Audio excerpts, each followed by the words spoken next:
Yes, guys, how you doing? Welcome back to the Spurs Talk Show. I'm stepping in for Sean. I know Sean's name is just down here, but it's me. It's Harry. How is everybody? Hope everybody's doing fantastic. Welcome back. Welcome back to the Spurs Talk Show. Guys, don't forget to smash the like button. I've got some updates, some breaking news. I was on TalkSport earlier, and I did actually talk about meeting and speaking to Daniel. To my old boy Daniel Levy, who phoned me. He said, if I was in charge, I would be taking you back, Harry. And I have to agree with him. Literally, this is what he said. I'm going to bring up the quotes.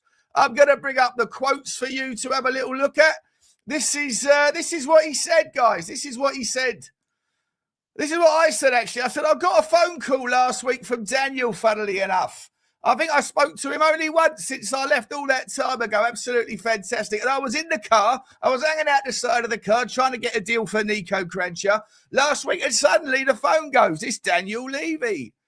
I said, I thought that's strange. I was on the phone to him for about half hour. I was chatting to him. Absolutely lovely. Terrific guy he is. And he was explaining what really happened to him. And how he got marched out of there, which was really strange. It was very strange indeed. He did say to me, if I was there now, and I'm not just saying it, Harry, I would bring you back in a heartbeat until the end of the season, Harry. So it would have been interesting. Look, Jermaine Defoe, he also phoned in. My mate Jermaine, absolutely fantastic player, Jermaine Defoe. He also phoned in to discuss Spurs' current plight. Now, look, I'm not going to talk about what Jermaine said, but listen, I would say he's my first signing. Don't hold your breath waiting for it to happen, Jay, because I don't think I will get the phone call. But if I did, I'd bring in Jermaine for sure. I'd bring Jermaine back for sure. Absolutely. We'll get the whole band back together, people. We'll get Jermaine. We'll get Nico Crenshaw. We'll get Crouchy. I mean, Michael Dawson. Dawson's already at the club. Absolutely fantastic. Can't ask better than Michael Dawson. I mean, what a player. I might even go and get Benny Asuakotu back. You know, Benny, what a left back he was. Absolutely fantastic. Absolutely fantastic. So for now, though, it does seem like I'm supposed to be going to the jungle. But if I had to have the choice between eating kangaroos' testicles or managing Tottenham Hotspur in their relegation play, a lot of you would probably say go for the kangaroos, Harry, but not me. No, not me. No, absolutely not. I'd be absolutely there in a heartbeat. Absolutely fantastic. Terrific. Anyway, Sean's going to be back in just a second. Let me hand over to Shawnee and I'll be back. 1 second, guys. 1 second.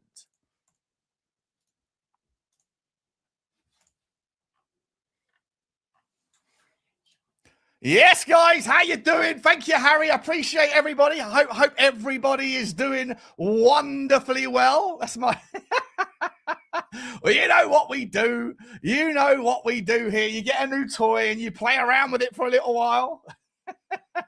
Absolutely fantastic. I have got a bunch of other accents and a bunch of other characters to play. Don't you worry about that, guys.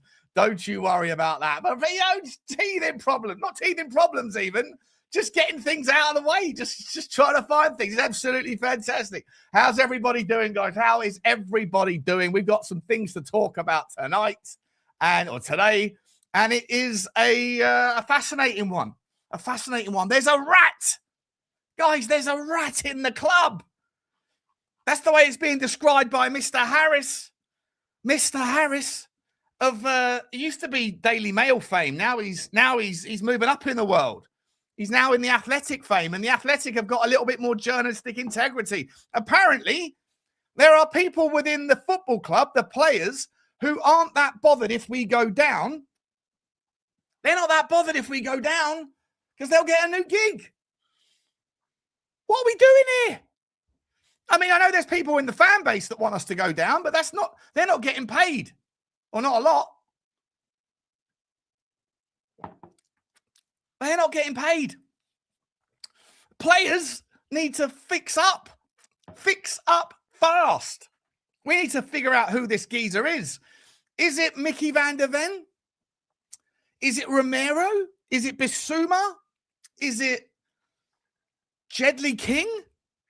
We spoke yesterday about how Jedley King's a bit of a prick. Without knowing him at all, he might be Mother Teresa around his friends and family, but his behaviour suggests that he's a bit of a prick. Absolutely fantastic. Absolutely fantastic. Rats are escaping the sinking ship, guys. We got Lubo coming on to join me shortly. Hopefully, we've also got an appearance from Henry Wright, who's turned who's decided to come on. Hopefully, we'll find out.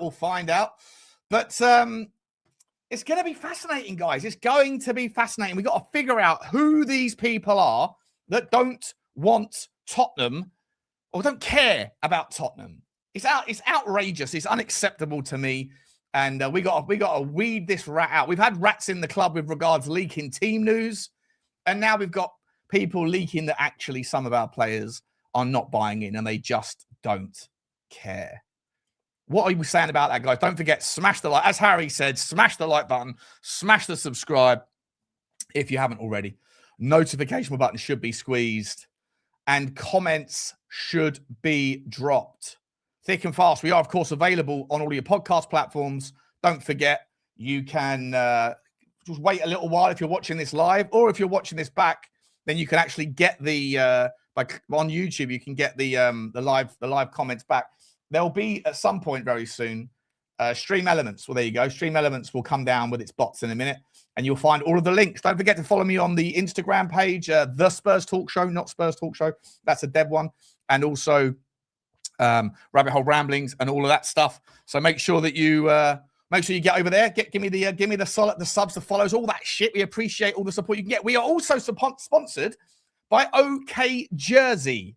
You know the score by now. If you're looking for the best clobber in town, athleisure wear, not just your football shirts, but maybe your Jeremy Jacquets, maybe your training gear, all that stuff. They've got an ever-increasing, ever-expanding range of wonderful clobber for all of your athleisure requirements, and you can find out what your just make sure you go a couple of sides up. You get 8% off at checkout using code Sean. Very soon it's going to be 15%. We're going to have the 15% code again initiated. So thank you to them very much for the sponsorship.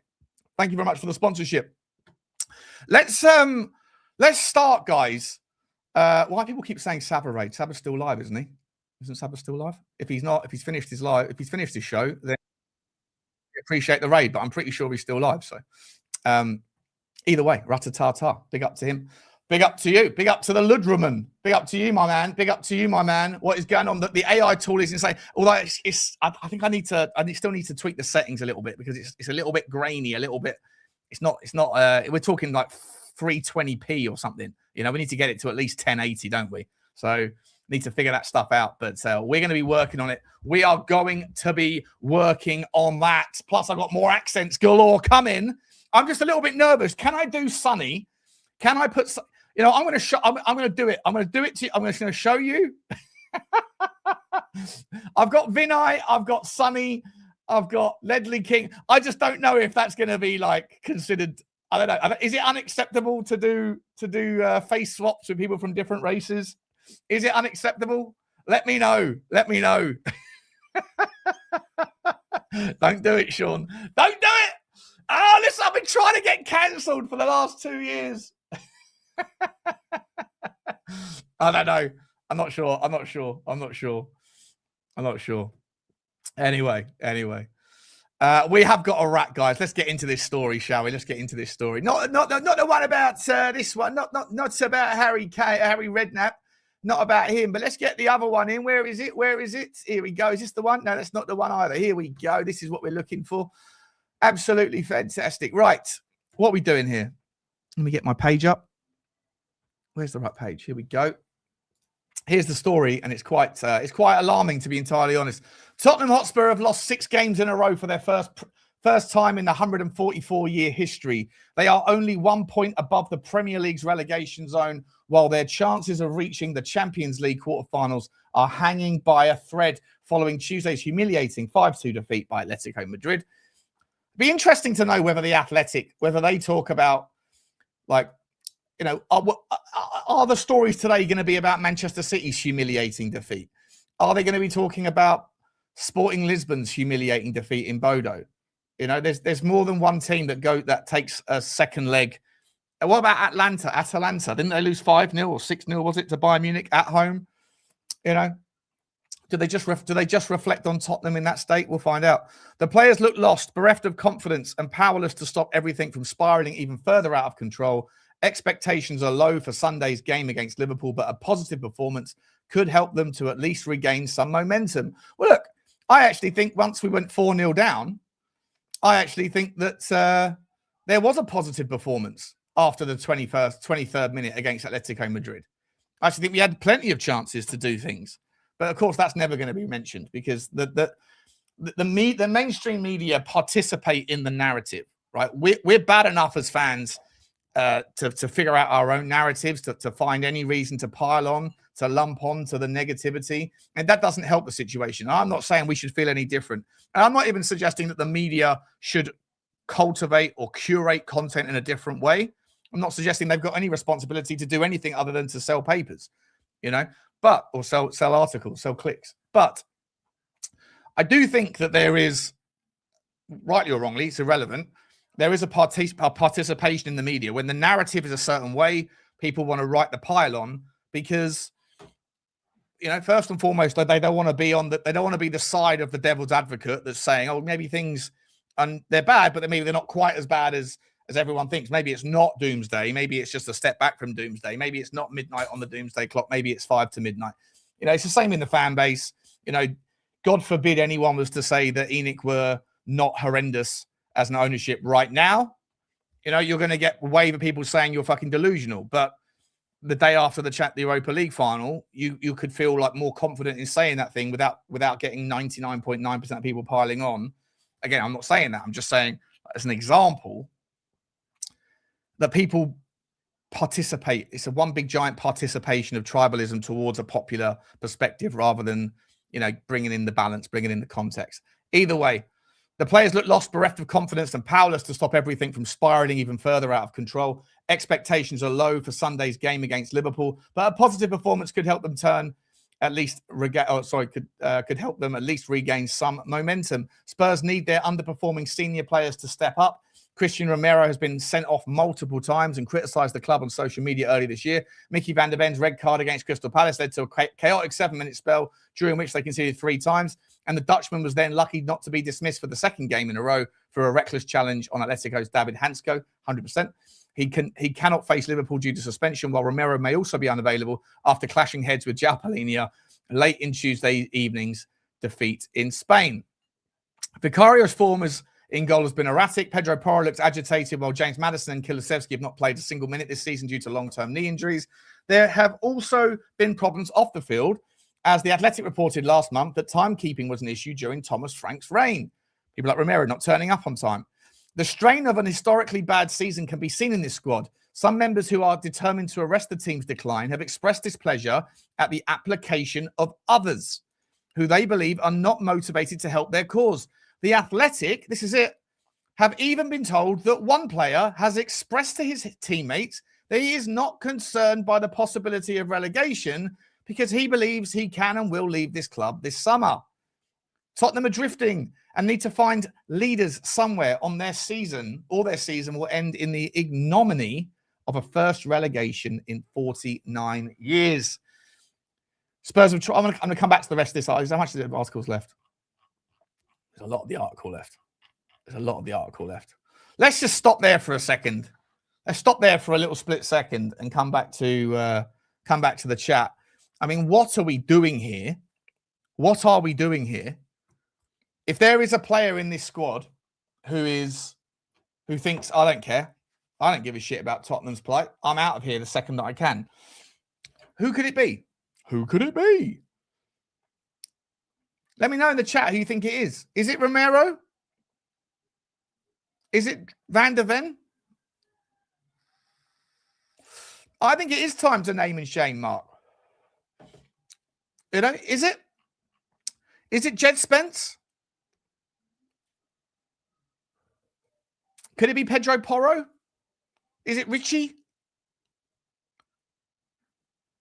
I don't know who it is. It might be Mathys Tel.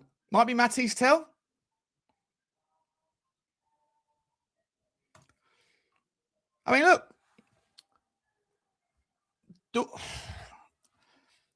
I think a lot of them probably think it.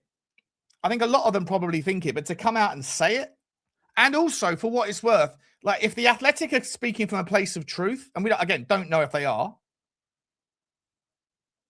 Let me just close my door. I can hear the TV. 1 second.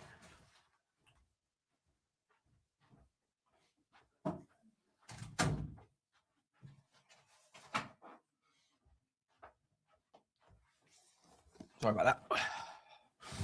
Let me move this camera up as well. There we go. Feels a bit better now. Feels a little bit better. Still doesn't feel right. If it's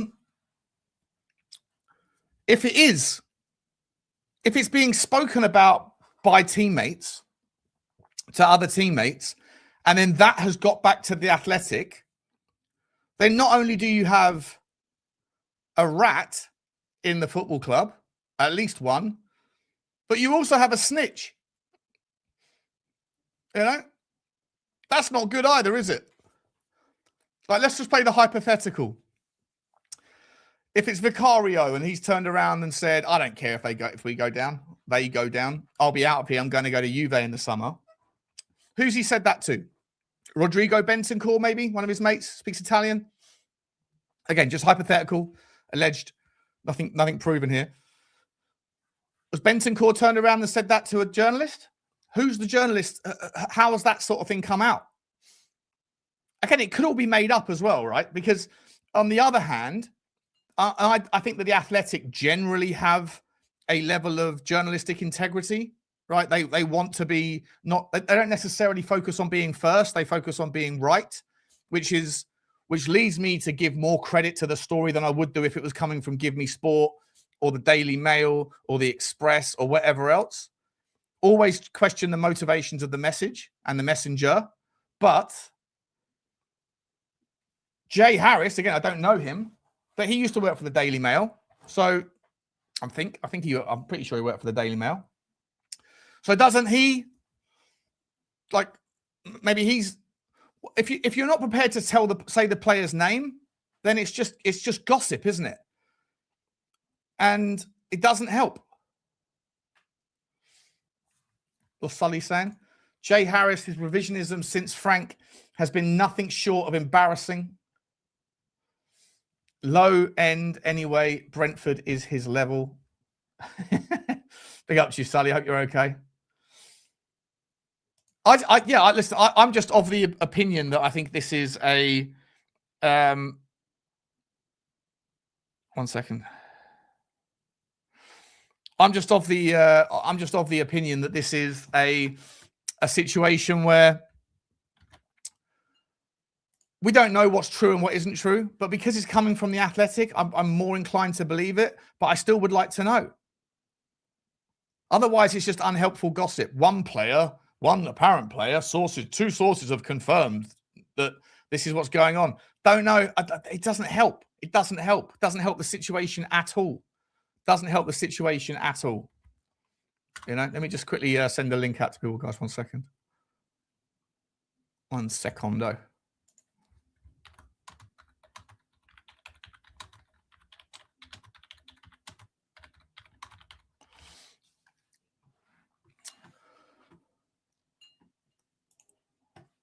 What are you guys saying in the chat anyway?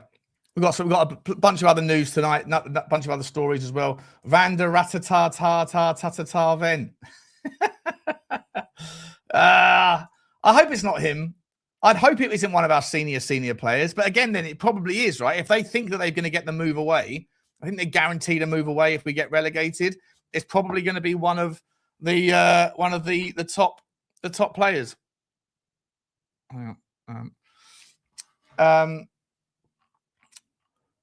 And that's a problem, isn't it? It's a real problem. Danny Kiriakou, get yourself on the show, mate. Links in the chat. Hello, Danny Kiriakou. How are you? By the way, I tried to install the latest version, and it's a little bit slow. So I need to figure it out with you, mate. Yeah, I don't like it. Let's go back to the rest of the article and find out what the rest of the article is saying, because it carries on. What am I doing here? Here we go. Get your names in the chat, by the way. Get your names in the chat who you think this is. Spurs have tried to sign a fair few high-profile players over the last 12 months, including Eze, Semenyo, and Morgan Gibbs-White. But missing out on Robertson, the January transfer window has proven as costly as any other. That's a fair point. Robertson would have been a natural alternative left back to Destiny Udogie. More importantly, Robertson, who will captain Scotland at this summer's World Cup, would have provided this squad with so much more needed leadership.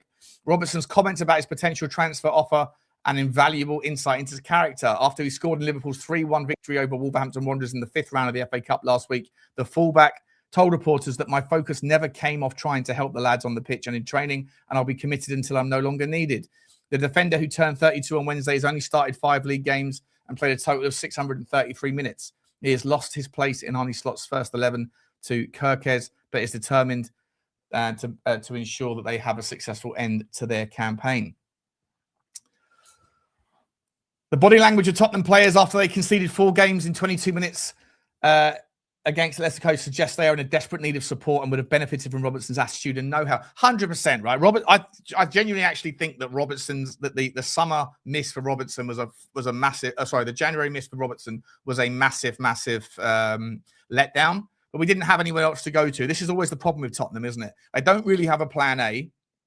They formulate a plan A based on opportunity. And then if plan A doesn't happen for some reason, they don't really have a plan B. And if they don't have a plan A, they can't have a plan B. So it's massively weird. Massively shameful that we didn't get any. Because I don't think that guy, I know you guys are all telling me that you think that he's ready. You know, you think that, someone's here. Sorry, Lubo. Lubo's here. Sorry, mate. How long have you been in the background for? A couple of minutes, that's all. Oh, sorry, bro. I didn't see you. Right. How you doing? All good, you? Good, mate. You feeling better? A little bit. I've got another coffee. That'll keep you going. Keep you going till tonight and tomorrow. Well, we got the weekend, haven't we? Until Sunday's stress buster. Are you going to Liverpool? No. Interesting. No. Why not?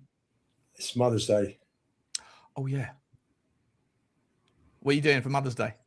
The kids are cooking dinner for my wife and my mother here on Sunday. So we'll have a nice lunch and then I will settle down and watch the game at 4:30.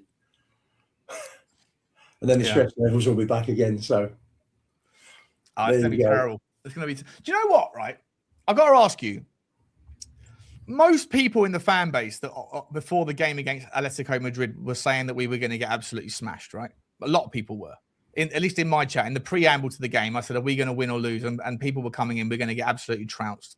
Atletico Madrid have got an 80% home win record. You know, look, we're all at sea at the moment. We can't get anything together. And so when that reality that they thought plays out, why is it that they're so angry when it plays out the way that they thought it was going to play out? I don't know. I just think I think the way we lost, I think if we'd have been beaten by a team who were playing fantastic football, then that would have been easier to accept. But when you gift wrap them 3 goals in 15 minutes, I think people are just fed up with it. People are just fed up with the underachievement for many, many years. It's not just this season. You know, do you think Chelsea fans are as embarrassed by losing 5-2 to PSG as we were to losing to Atletico Madrid? And City lost by 3 goals as well, didn't they? They lost by 3 goals. Atalanta lost by 5 goals to Bayern Munich. That's right. And Sporting lost by 3 goals to Bodo. You know, who had the worst trip? Who had the worst week? I would have said probably City. Yeah. I would think that their result was probably more surprising than the others because you wouldn't have expected them to lose by 3. It could have been a lot more, by the way. Honestly, they had a missed penalty as well. Did they? I've got the match of the day highlights from last night on tape. I'll watch that later on and catch up on all the football. I've only seen the Spurs game. That's it. I'm not seeing any other matches. Yeah, So, I mean, I'll Chelsea were catch up 2. before our Chelsea show. were 2-2. It was 2-2 with PSG until Was it 80 minutes? 70th minute, 75th minute, or something like that, and then it just fell apart in the end. You know, that's a bad collapse, isn't it? You don't. But no one's talking about them this morning, or not many people are talking. At least I haven't seen it. Like, the Chelsea collapse. No one's really. Like, I don't know. I think maybe there's just there is a bit of a pile on Tottenham right now, right? And I have to ask, mate, do you think this story about there's a rat in the camp that doesn't want Tottenham to that doesn't care if Tottenham go down? It's like they don't give a shit. They're not fighting. Jay Harris sitting there saying, "I'm surprised there's only one." I'm surprised there's only one player. Okay. I mean, you look at today's press. That's the Daily Mail for Chelsea. Yeah. And that is the Daily Mail on Spurs. Yeah. That's what I mean. That's what I mean, right? Like, I said this before you jumped on. Like, I do feel like there is. Corner. What's that? Arsenal get a little bit in the corner. Who hates who at Spurs? What a headline. Dressing room morale is through the floor, and Sharma's Tudor's belittling and mockery has turned Tottenham stars against him by Matt Barlow and Simon Jones. There you go. So what do you think? Do you think that there is, and again, I'm not criticizing the media for doing it, because it is what it is, right? Like I don't know if you heard before I came on, I guess you probably didn't hear, but I was saying, like, I think that it's just natural. People don't want to be playing the devil's advocate, right? People always want to be on the side of the popular, temporary narrative. So it's far easier to like make a defense of Daniel Levy after we win the Europa League than it is after he loses Eberechi Eze to Arsenal. Right, because in the moment, the fan base are all going to be feeling a certain way. The fan base are more jubilant after the Europa League, whereas after the Eze debacle, Bugsy Malone gets death threats because I had the audacity to say that Daniel Levy wasn't as bad as people like yourself say he is, whatever, right? So, like, you pick your moments to defend things, but the media participate in that stuff as well, right? Like, there's a pile on Tottenham right now. But like I say, last night's results and the night before's results, it wasn't just Tottenham that had a shit show. And actually, you could, if you wanted to be reasonable, you could make an argument in the media and say, actually, Tottenham fought back incredibly well. Like, there was some spirit. There was some fight. 4-0 down, 3 of them coming from slips, from things that are, to some degree, in your control in terms of, like, making sure you've got the right studs on, but also just unfortunate. We go 4-0 down, and then we fight back and actually win the rest of the game 2-1, there is some narrative that could be spun and go, well, actually, the players did fight back, but no one's talking. No one's selling any papers writing that headline. No. I tell you the other issue there, Sean. Yes, I agree. I mean, the 4th goal, Alvarez conned the ref. I think, was it Sarr, didn't even touch him. Him. Exactly. He died, got the free kick, 4th goal. Yeah. But the problem is that our players just turn up after they go 2 goals down. Sure. And that's the issue. And what do you put that down to? Why is it that they can't turn up at 0-0, and why is it they can turn up at 2-0 down? And why is it that the fan base are not focused enough on the players? Because they clearly are somewhat competent enough to be able to have spirited fight backs when they want to, but they don't want to from the start of the game. How is it that isn't a focus in the kind of content space? How is it that people like us don't talk about that enough? How is it that the media doesn't talk about that? The podcasts? How is it that Twitter never references this? Why is it that right now the players, for the most part, get a free pass because either people think they're just not good enough, or they've got their daggers and their arrows focused in a different direction, which is more towards the corporate suite? Well, what do I think? I just think it's easiest. People want someone to blame. So they go for the easiest target. I mean, I replied back to someone on Twitter. I mean, I'll just try and find it. I'll just see what there was. Where are we? Someone was just going on about bring Ange back. And I just said, but hang on a sec, he normalised defeats. And he went back, normalising, and went on about and went on about trophies. I'm just trying to find it, and I just said, "Hang on a second. This is the guy," and I've heard all about his interview on TNT Sport when he was at the PSG Chelsea game last night. This is the guy that normalised losing, and I just went back on Twitter and said, "Well, how come?"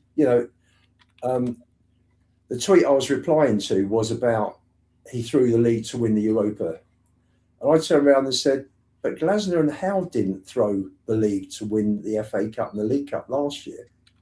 So why is Ange doing that?"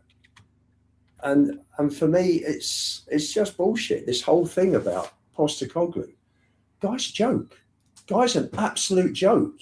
His system. We lost 36 league games in 2 years under him. We lost 26 games in total last season. He normalised losing.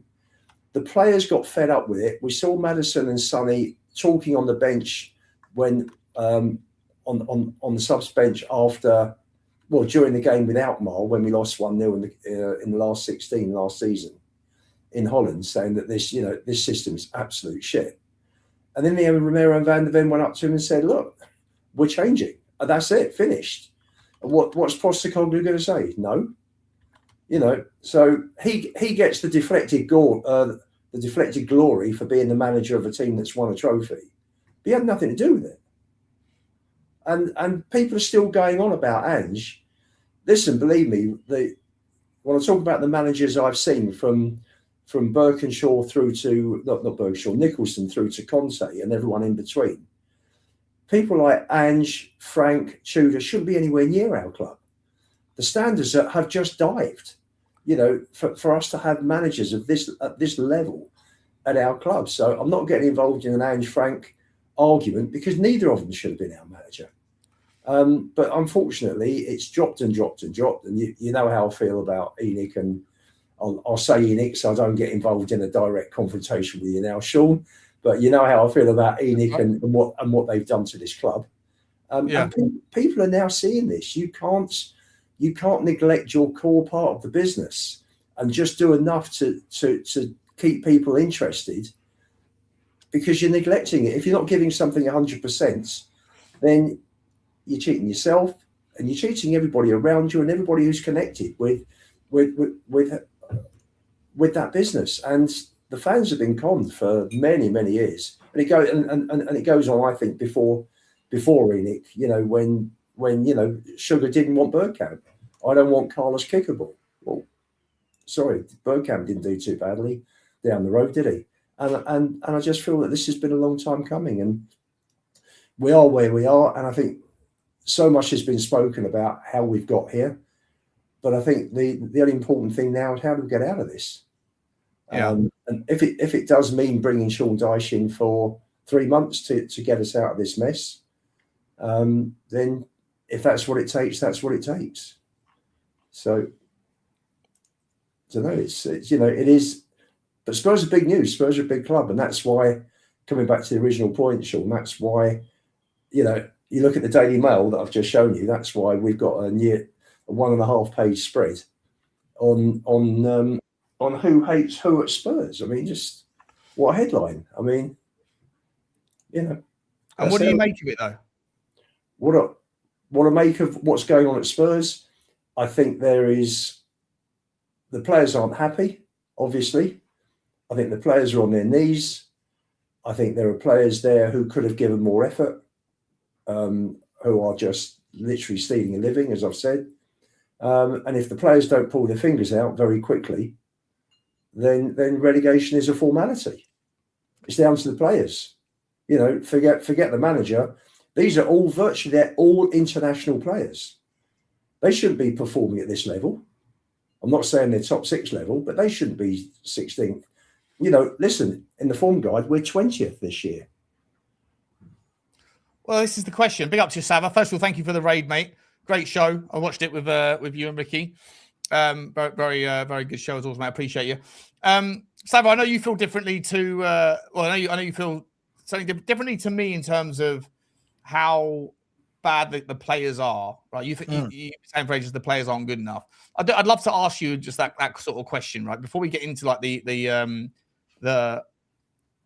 the who's and the what's, so who doesn't like who and stuff. Yeah. Mike, can you name me a player in the squad that will be a guaranteed exit or like a likely exit in the summer that would exit to a club that is worse than Tottenham Hotspur?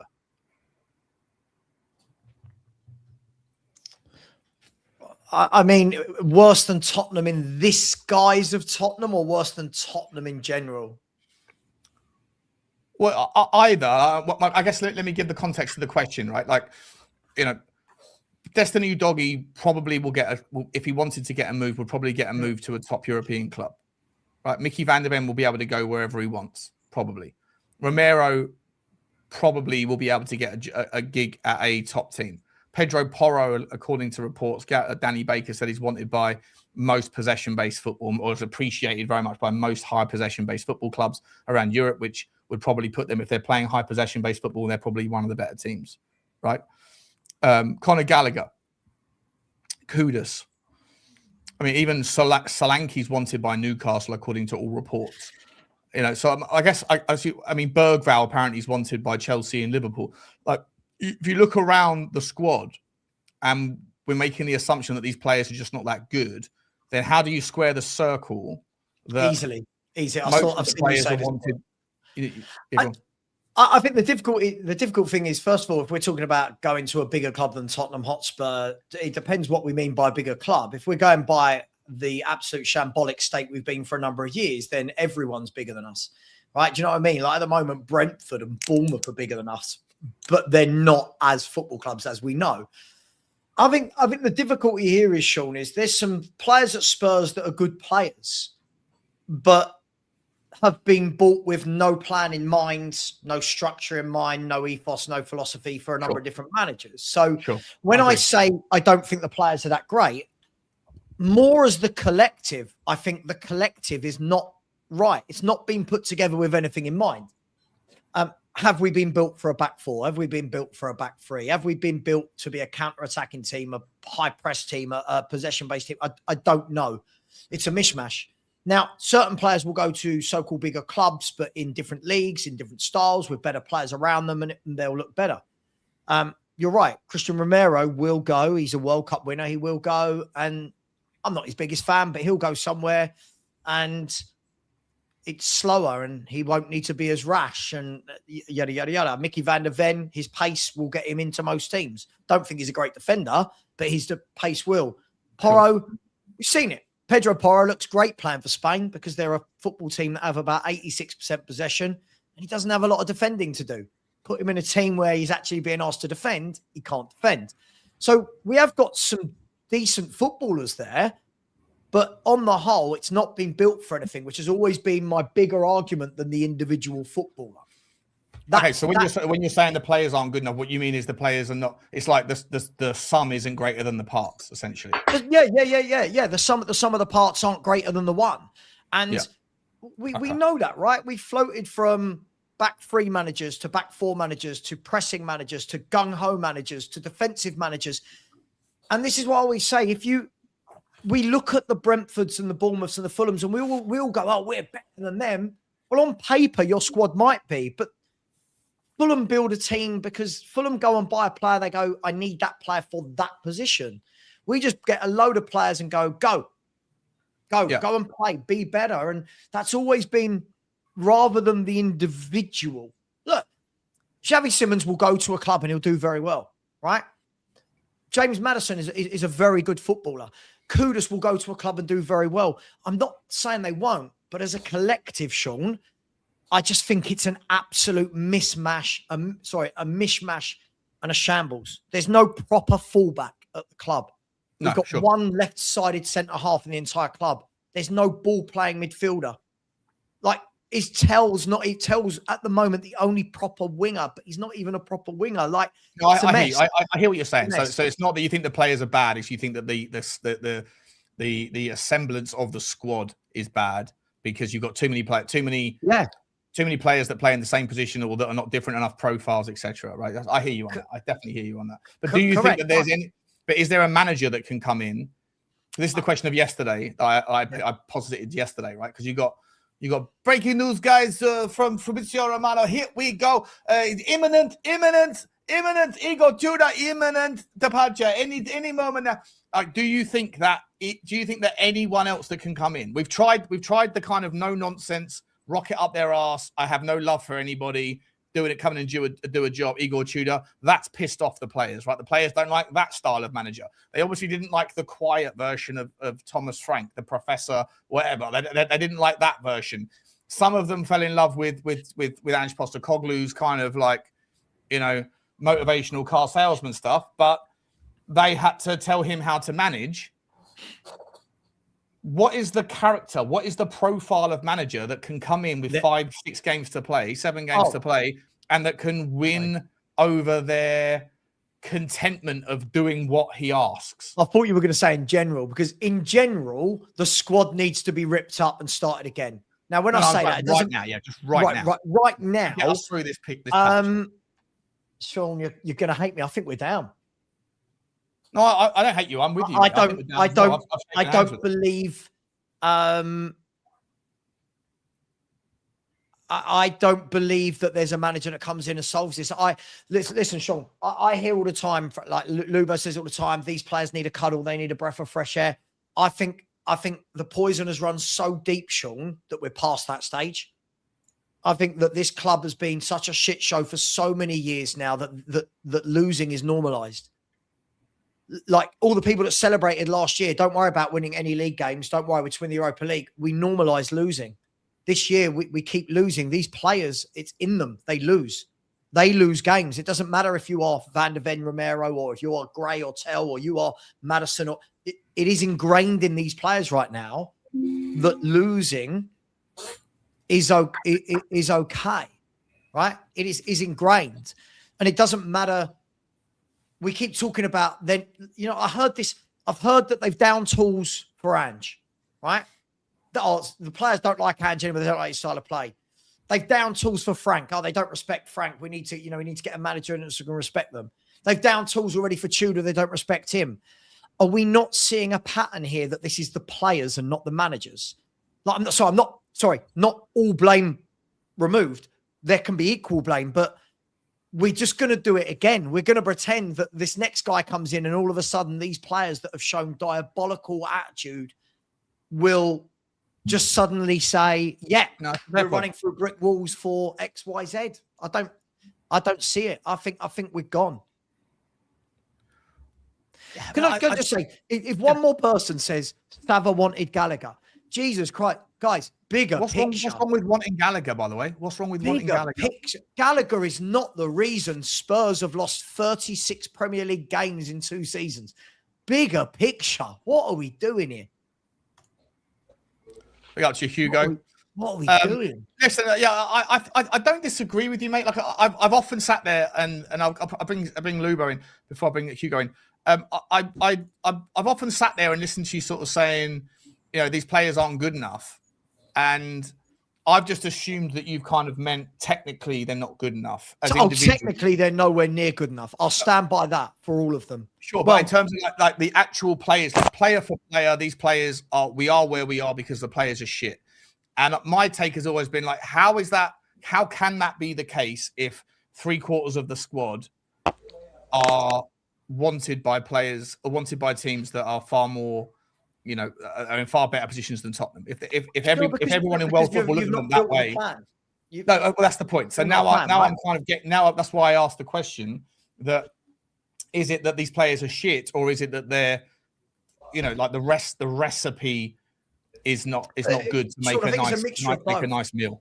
It's a mixture of both. Let's be brutally honest. There's a lot of players that get raved at Tottenham that have done absolutely nothing in their career but get put on a pedestal, right? From a technical standpoint, Conor Gallagher, for example, is not a bad football player. Yeah, but Conor Gallagher's being dropped into an absolute shit show with no structure. Point, right? So, and that's the point I'm making. So, when it says the players are responsible. Even if we're not talking about the individual talents of them, the fact that these guys won't play for any manager, are we talking about the mentality, which is more of an intangible of the players as individuals that are being influenced by bad eggs that have leadership narratives or leadership sort of responsibilities? Are we talking about the fact that, you know, that they're not bad people, they're not bad guys, but like just because the environment is so shit that they're not mature enough to rise above it? Because Conor Gallagher has come in, and the argument to sign Conor Gallagher wasn't so much, oh, he's exactly the sort of profile that we need as a player, but those people that were backing the signing were saying, well, he is the profile from a mentality perspective. He is someone that's always available. He is someone that's a leader. He is someone that's got captaincy. He will fight. And yet what the version of him that we've seen hasn't really proven that to be the case yet. So then look at why then, Sean. But this is the thing, right? And again, so I don't want this to become a show where I have to back Conor Gallagher just purely because I said I thought it was a good signing. No, everyone's going on as though I've said he's the saviour of Tottenham Hotspur, and I was on board the signing as well. So I'm right. not. So for me, whether it's Conor Gallagher or another who's come in January, you've dropped them into a club where Conor Gallagher has played, 3 or 4 games for Thomas Frank and 3 or 4 games for Thomas Tudor, for Igor Tudor. So you've dropped him into a team where you're in the middle of change. That team has not won a game for 11, right? Igor Tudor's played him right wing back and right wing twice, right? We're not even seeing. I want to see, and this is what a proper manager would do. Like Pochettino would do this. Pochettino made Conor Gallagher his captain for a reason. So all those fans that love Poch, is Poch a bad judge of a player if he made Conor Gallagher his captain and fell out with the Chelsea board over the sale of Conor Gallagher, right? No, good point, exactly. Is Diego Simeone a bad judge of a player because he wanted Conor Gallagher? Unai Emery is a bad manager. He wanted Conor Gallagher. But our fan base have gone, he's shit because we've seen about 7 games from him and he's played on the right wing for about 3 or 4 of them. Sure. I want to see a Conor Gallagher in a settled team. So if Poch comes back, for example, in the summer, just hypothetical, if Poch comes back in the summer, you watch, he'll build a team where Gallagher is actually in his position with players around him that complement Conor Gallagher. You can't drop these players into a shit show in the middle of January and go on, mate. It just doesn't work. It just doesn't work. So can I sort of further clarify? Fair to say that the team as a whole, forgetting each individual player and how good they are or how bad they are, the team as a whole is dysfunctional at the moment. Yes. So what you need then, what we're lacking are leaders on the pitch. Yeah. We haven't got enough players who are leaders. So then you need the manager to know what they're doing, to cajole these players and motivate these players. Because if there will be a handful that you will see that will show through over the next few weeks that roll their sleeves up and fight for the badge, and there are others that are much weaker who need better managers, with a rocket up them the whole time, and unfortunately we're lacking that. But Luke, I think where the main issue is Savard, as you pointed out multiple times, not only are the majority of these players technically inept. When you're recruiting as well, you should be recruiting for the mentality, right? So the old adage that, talent will only take you so far, but it's, like up here that takes you to the promised land, right? And the reality, I believe, having seen what's panning out right now for the last couple of seasons, is you're dealing with a squad that for the most part is full of mental midgets. So not only are they, is there a lack of technical ability, you're also looking at a bunch of players that are mental midgets. There is a reason, I hope I'm wrong, by the way, that Xavi Simons was left to one side by several other clubs that allowed us to come in and acquire him. There must be, right? Hugo, that can mean that are more desirable than us to come and acquire Xavi Simons. That's down to personal taste in terms of footballers. Sometimes you can pick or need, right? Or it could just be the fact that Chelsea didn't have enough space in their squad.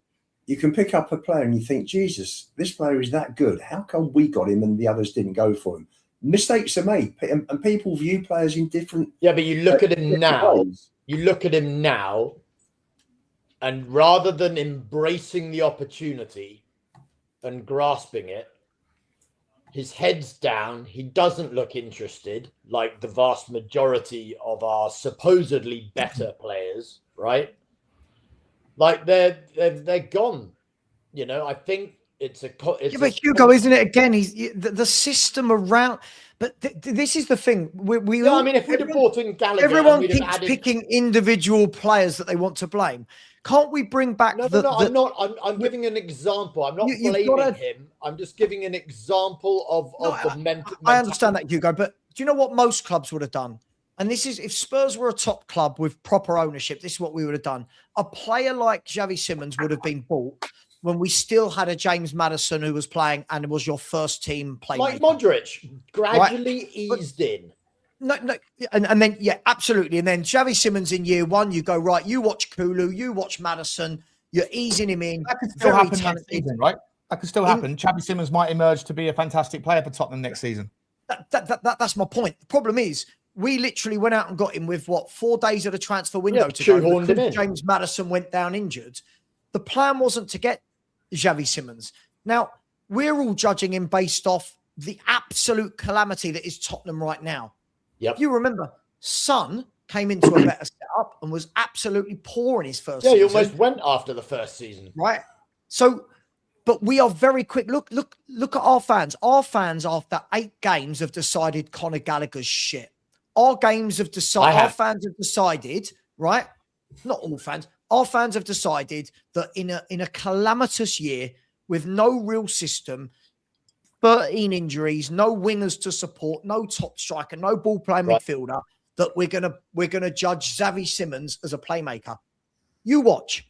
You drop Xavi Simons into a team that is well settled, well drilled. Of course, you're seeing a very different Xavi Simons, right? Isn't that the same thing for the other players that you generally prescribe as not being good enough? You take most of the players out and you put them into a different team that's more settled, more. So no, I think the likes of if you put Micky van der Ven into a different team, you put Pedro Porro into a team that more suits his capabilities and less dependence on defending. Yeah. You put Kudus in a team. What I said? That's what I said earlier in the show. No, exactly right. So this notion that the players aren't good enough. It's not the players aren't good enough. It's the organisation of the squad isn't good enough. Some of the players aren't good enough. Let's not just pretend all these players are very good. Some of the players aren't good enough. There are players. If you look at Xavi Simons, for example, we've seen Xavi Simons in a Holland shirt and a Leipzig shirt, and to a lesser extent in a PSG shirt, where you go, yeah, there's a lot of talent there. We can see him play, right? We know what James Maddison can do. We've seen him play for England, for Leicester, for Spurs, right? We've seen bits of what Romero can do, etc. But there are players in that squad where you've never seen them really do anything, and we're going, but they could be good in the right. Sure, but I've never seen it. Those players you're probably talking about. We're talking about Odebears and Tels. Those players in an ideal world wouldn't be like starting. The players we're missing. They wouldn't be starting. I agree with you. A proper football club wouldn't have bought both either, Sean, right?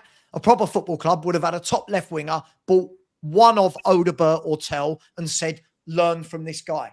Or we'd have bought them and sent one out on loan or two on loan. So for me, I agree with the statement there about some of the players could go into a better team, but some of them can't. I'd say half of them can't, to be honest. Who can't? Everybody.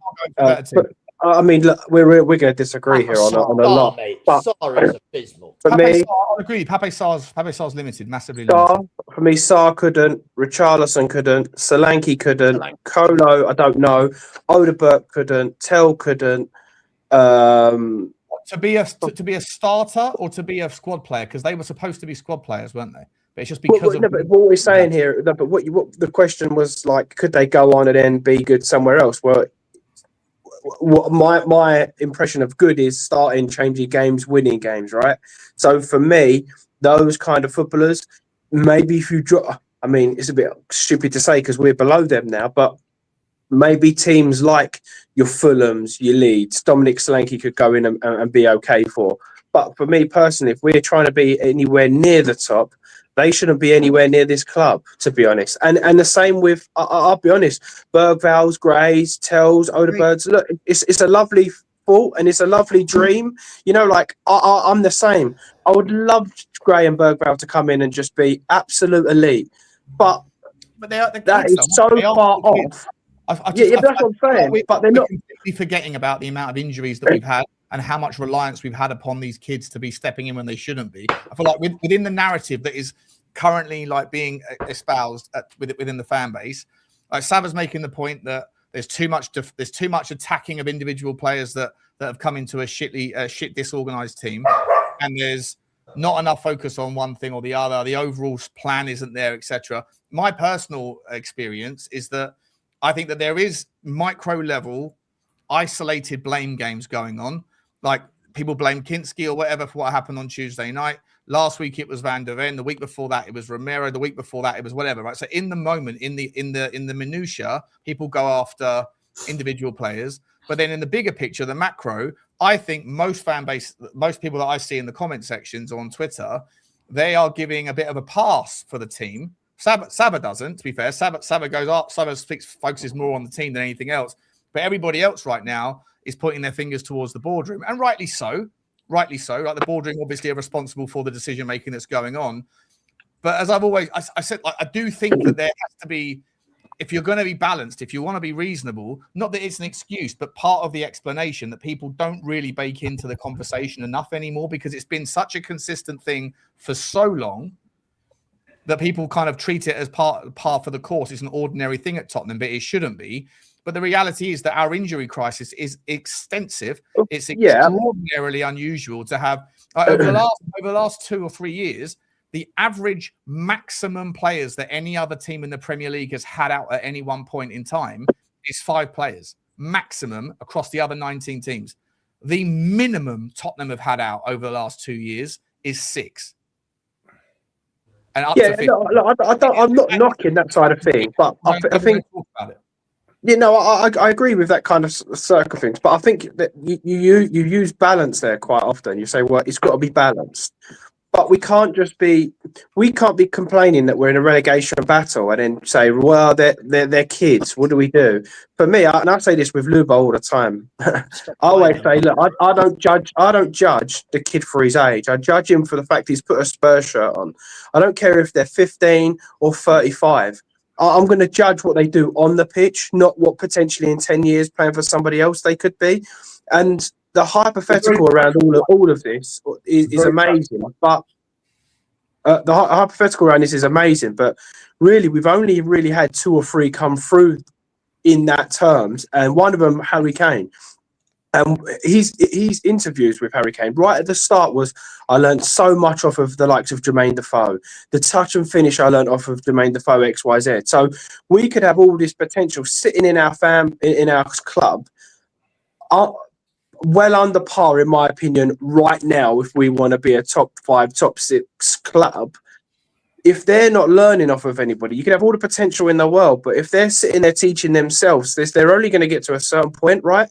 Whereas when Kane was coming through, he did have a Defoe, a Keane, Berbatov. He had those guys there or thereabouts. So for me, you can have all the potential in the world. If you've got no one to actually teach them and learn off of them and guide them, then what's the point? You're just wasting time, money, everything. Well, James, that's a very black and white statement with no shades of grey, and that's not a pun. Can't stop talking about him, can you? Sorry, so you're the one that told me it was his birthday today. I didn't even know. Yeah, I just asked you. I asked you where his party was, so I thought you were going. Yeah. He's been our best player in the last month, so I'm not sure where we're coming out. I went back and looked back at this today, Lubo. I went back and looked at the ratings he's got from all of like SofaScore and FlashScore for the last 6-7 games. And other than that Palace game, his ratings have been absolutely diabolical. And again, when we're saying he's been the best player over the past month, doing what? What does that mean? Doing what? And we have lost about 8 in a row, right? Like, I don't. But he's not the only player playing in the team. No one said he is, but he's the one that you're going, he's been our best player. I don't know what he's done in this last month that makes people go, he's been our best player. But, number one, you can't expect every homegrown player to be of the same level as Ledley and Harry, etc., etc. And secondly, James just talked about Kane. Where was Kane at 19? What level was Kane at 19? We talk about Kane. He's a world-class player. He's probably been our He's been our best player for God knows how long. But where was he at 19? Why would James mention? He brings up Kane. But that's the point. Isn't that the point James is making? He judges players. Hang on. And then says he judges players at whatever age. Well, at 19, why are you judging Gray and Berghvall to the same standard as Kane at 30? No. I didn't do that. Yeah, I didn't do that. I didn't rate Kane until he had a season in the Premier League. I wasn't one of these guys going, "Oh my God, generational." I said the same thing when people were talking about Micky Moore being generational. I said, look, he did 3 good runs in 3 games. Had a good half an hour. He had a good half an hour, and everyone was like, "Oh my God, Neymar!" I said, "Look, to be honest, I've seen just as much of Odegaard as I have of Moore." They called him Neymar, didn't they? But that's the wrong. Like, that's the need to realise our fans. That's how desperate we are. That's how desperate we are. That's not our fans. That's Maddison calling him Neymar. We are for but then our fans run with that, right? They go, "Yeah, he's like Neymar. Yeah, he is. Yeah, he's the next Messi. He's the next." It's like that. This is what everyone's doing with Gray and Berghvall. To be honest, look, I've seen moments from Berghvall. I've seen 1 or 2 passes from Gray. I've seen nothing from Tel. I've seen nothing from Odegaard, barring maybe 1 or 2 good little flicks and turns.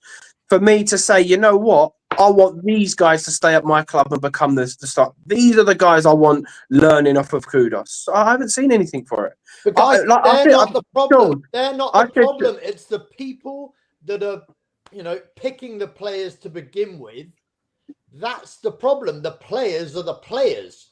Yes, but it is the problem. What you want to? How can it not be the problem when they're playing everywhere? How? I'm sorry. How can it not be the problem when they are playing every single week and we're losing every single week? And they have their maximum ability and they have their lowest ability. But ultimately, the talent that is identified to begin with has to identify when they're being scouted and they're being looked at multiple times. What do they look like when they're playing at their best of their ability? And what do they look like when they're at the worst of their ability? That's what a scout is there to do, to assess. But that's completely different to what we're talking about, right? It's not. It's then about saying, okay, we're taking that player and we're going to actually put them in the team.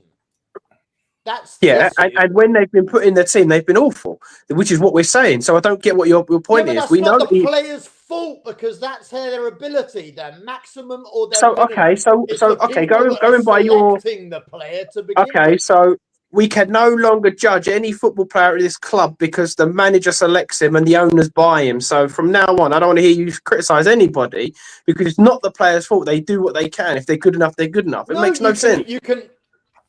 You can criticize the application. What you can't criticize is the level of their talent because they either have it or they don't, and they've been scouted and they've been chosen and selected to join this club. So why do you criticize Vicario?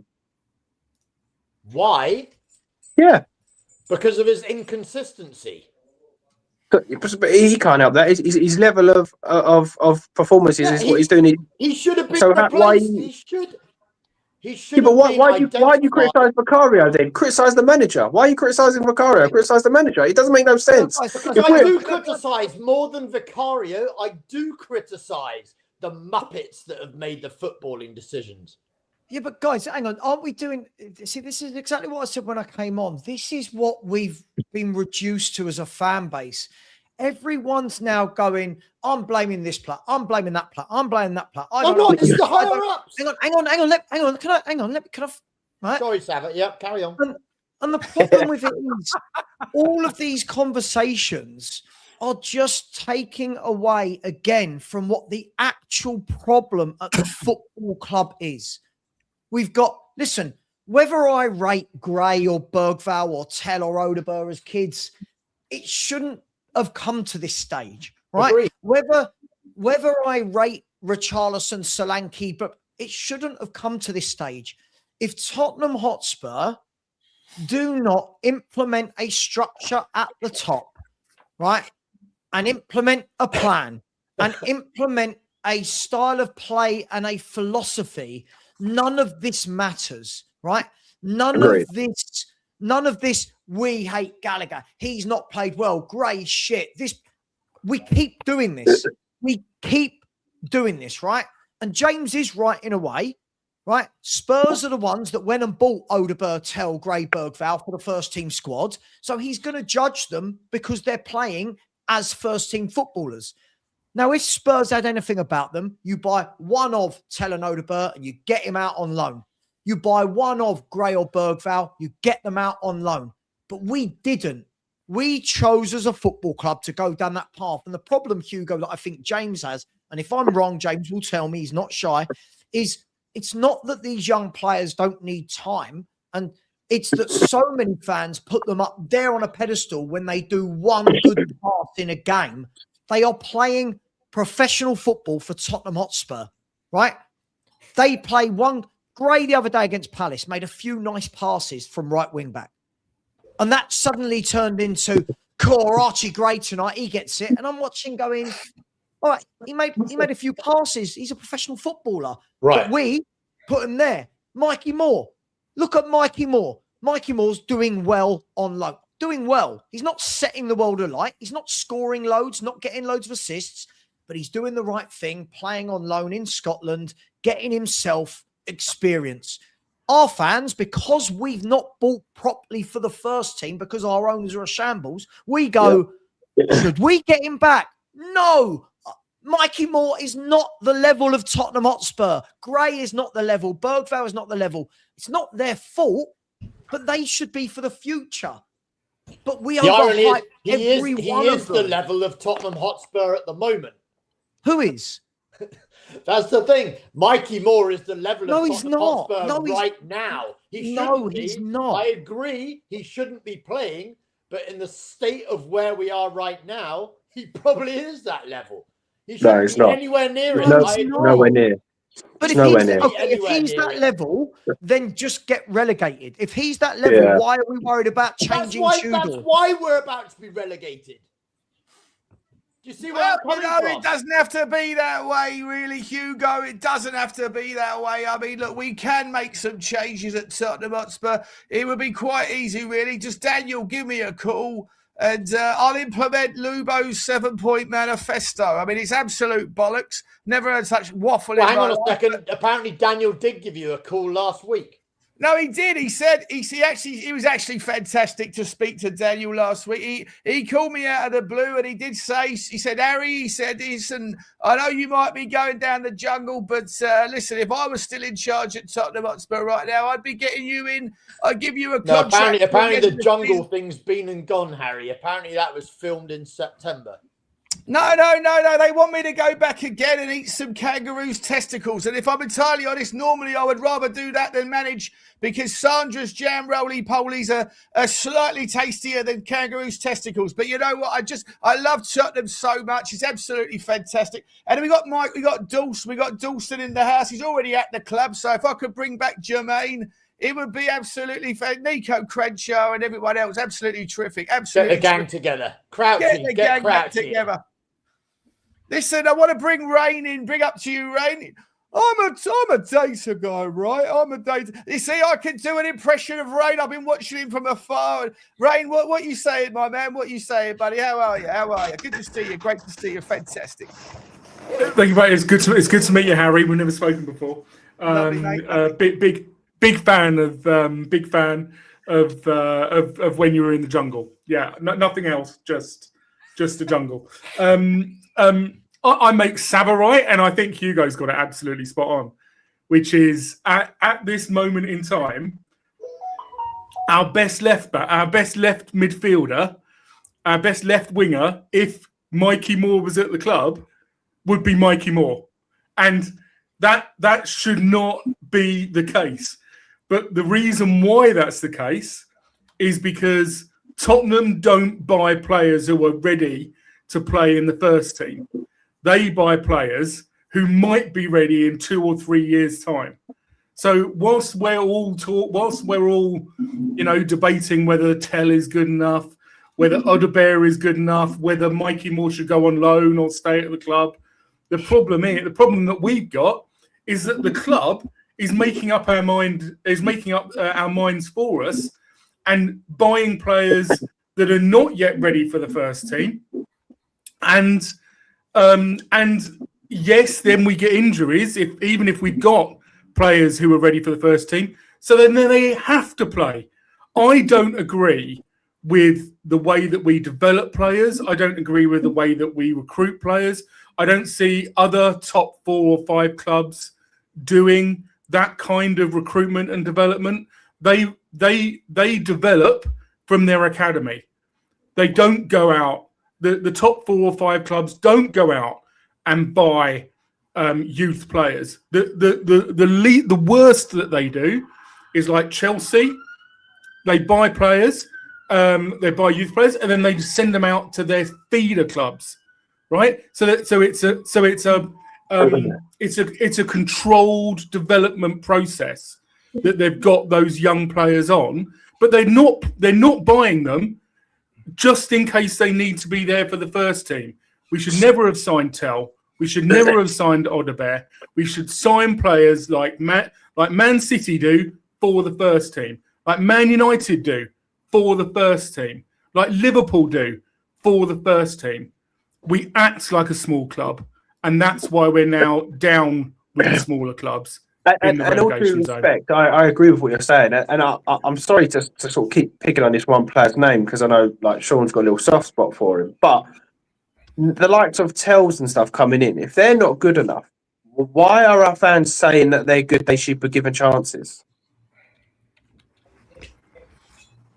Well, the reason is because they want hope, because that's the player that's in front of them, and they want to find some sort of hope, right? They want this player to become good, but we don't have control over it.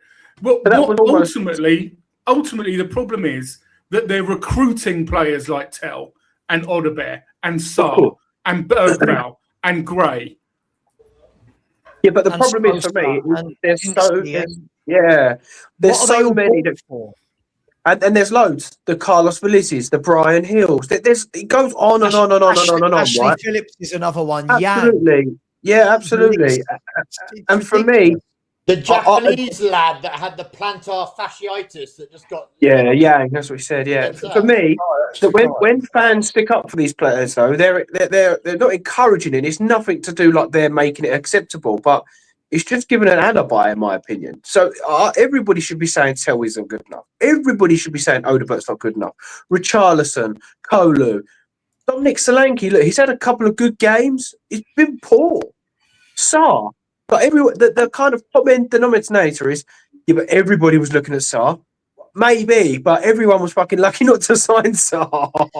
James, do you know what? I completely agree with you here. I find it's the most lazy football argument in the world when people go, oh, you don't rate him, but so-and-so wanted him or so-and-so wanted. So, yeah, Barcelona wanted Berghvall. He'd be nowhere near their first team squad. Like, do you know what I mean? Like, the different players are signed for different reasons. Like, Lubo keeps telling me now, Bayern Munich want Archie Gray. Bayern, we're bringing Archie Gray. They send him on loan for 2 years. Do you know what I mean? They're not buying them for the first team like we are. Yeah, absolutely. There's a huge difference between, you know, let's be fair. If Barcelona wanted Berghvall, for example, they get him. If they truly wanted him and thought he was good enough for their first team, he goes to Barcelona. We got him because we're giving him first team minutes. They can't. Yeah. And Berghvall, right, is what Berghvall to Tottenham fans is the likes of Xavi and stuff to Barcelona, right? Like that is how the fans at Spurs kind of imagine him. Yeah, he's going to be the next Xavi. What Xavi is at Barcelona, but like you said, they would be signing him. He would be nowhere near the squad. He would, let alone first team. He'd be nowhere near. And that for me is would Liverpool, Man City, Chelsea, Arsenal, Villa, are any of them buying Gray and Berghvall at the age of 18 and sticking them into the first team? No, not the first team. No, but I could imagine someone like Liverpool buying Berghvall now and loaning him or keeping him as like a fringe player. But for me personally, I just don't. My biggest question and the kind of thing is, how can we be complaining that we're at the bottom of the table, but then rating Archie Gray, Odobiert's, Tels, Berghvall's, Richarlison, Solanke's? You have to have one or the other. You have to have one or the other, right? Where I have an issue, James, is the fact that when people talk about the problem players at this football club, there seems to be a settled science that the names to go to first on the list are Mathys Tel and Odegaard. The same way that they used to do this, they used to park Eric Dyer and Ben Davies in the same conversation because Eric Dyer was going through a crisis of confidence in the last part of the Conte career. Ben Davies never put in a bad shit, but people used to say Ben Davies and Eric Dyer. It used to be like fucking Sonny and Cher. Like if you're talking about one, you have to talk about the other. And if you're talking about one in a bad light, the other one gets thrown in as well. And for whatever reason, I don't know why Mathys Tel and Odegaard are the two names that people go to as the first examples of players that are the problems at Tottenham Hotspur. I just, they're first of all, they're kids. Second of all, they're not responsible for the prices paid. And thirdly, both of them have showed more gumption, more effort, and in my opinion, more potential than a lot of the other players that aren't pulling their weight, that no one seems to go to in the here's the priority list or the pecking order of problems in the Tottenham Hotspur squad. And I think, James, you're one of the guys that does that. No chance. No chance. I'm sorry, that's a lie. Mathys Tel's the first name that you mentioned. That's actually a lie. That's actually a lie, and I'll prove it here. Yeah, that's actually a lie, and that's out of order to be saying things like that. I've been on many shows with Trevor, and I say everybody in that front line, it's the worst front line I've ever seen in my life. Kolo Muani, no. Kolo Muani was the first player I go to as an absolute shambles. Kolo Muani was. Then it's Pape Sarr, and then the rest can have it. But they're all on the same boat for me. It's not, well, you said Tel's name before you said Odegaard's name, or you said Tel names before you said Sarr's name. They are all, for me, championship level. They're in our first team. Don't be surprised why we're going down to the championship. They are where they are. We're going to be where the level of them players are. Do you think Sean, go on, sorry. Tel and Odegaard are recent indicative examples of where we have recruited players in who've come into the first team, and they're just clearly not good enough. And they were too young. First team players, though, Ray, are they? They're not. Well, but that's the problem, right? If you recruit them into the first team, then they need to be good enough. So it's not Tel and Odegaard's. Let me give you another example. If Chelsea had to play with Mark Gui, however you say his name, right, all season long, and Chelsea were finishing 12th in the league, would Chelsea players, or would the Chelsea fans be sitting there saying it's a fucking disgrace? This football club needs to be fucking shook by they need to be strangled from the throat. Sean, that's not true though, because the difference is, listen, I agree with your sentiment, Sean, but when people like me go after Romero, I get shot down because he's a World Cup winner. When I go after Solanke because he's had one good year, I'm told it doesn't matter who you go after. I haven't got a problem with that argument. I've got a problem with the argument of Mathys Tel and Odegaard and Pape. And I'm getting there, but the problem is, Sean, you're saying it as though we bought someone in front of Tel and Odegaard to be the guy. We didn't. Mark Gui at Chelsea would only play if they had loads of injuries, right? Spurs, we have loads of injuries. Hang on. Sean, Spurs sold Son and left ourselves with no left wingers other than Tel and Odegaard. So no, we didn't. No, we have Richalison there. He's not a left winger. Well, he has been. He's played a left winger for a large part of his career. Let's not rewrite history here. Hang on, we have Kudus. We have Kulusevski. We have Maddison. We have Xavi Simons who can play upper left. I'm just saying that all those players were bought. Maybe they were misprofiled, but all of those players should be above those other guys in the pecking order. Yeah, but if you don't buy a left, we said this when Son went, if you don't buy a left winger, and in those last two windows before that, the players you've bought in are Tel and Odegaard. The reason Tel and Odegaard are going to get stick is because that's what Spurs have said. Right, we know Sonny's going. Here's the two wingers we're going to bring in, wide forwards, whatever you want to call them. This is who we're bringing in. So when people were screaming for Son to be replaced and others are going, no, we can do it in another window, this is exactly why. We can all agree on that, but that's not on Mathys Tel and Odegaard, is it? That's on the club. No one's saying it is. No one's saying it is on them. Whether they're good enough or not is not on them, is it? But we need to mention examples, right? And the examples are Tel and Odegaard. And you know what? We can look at Muani, right? We can look at Muani and go, honest, genuine mistake. They thought they were bringing in a player. Yes, it was a last minute thing, and that was why it was a massive mistake, because they didn't do their due diligence.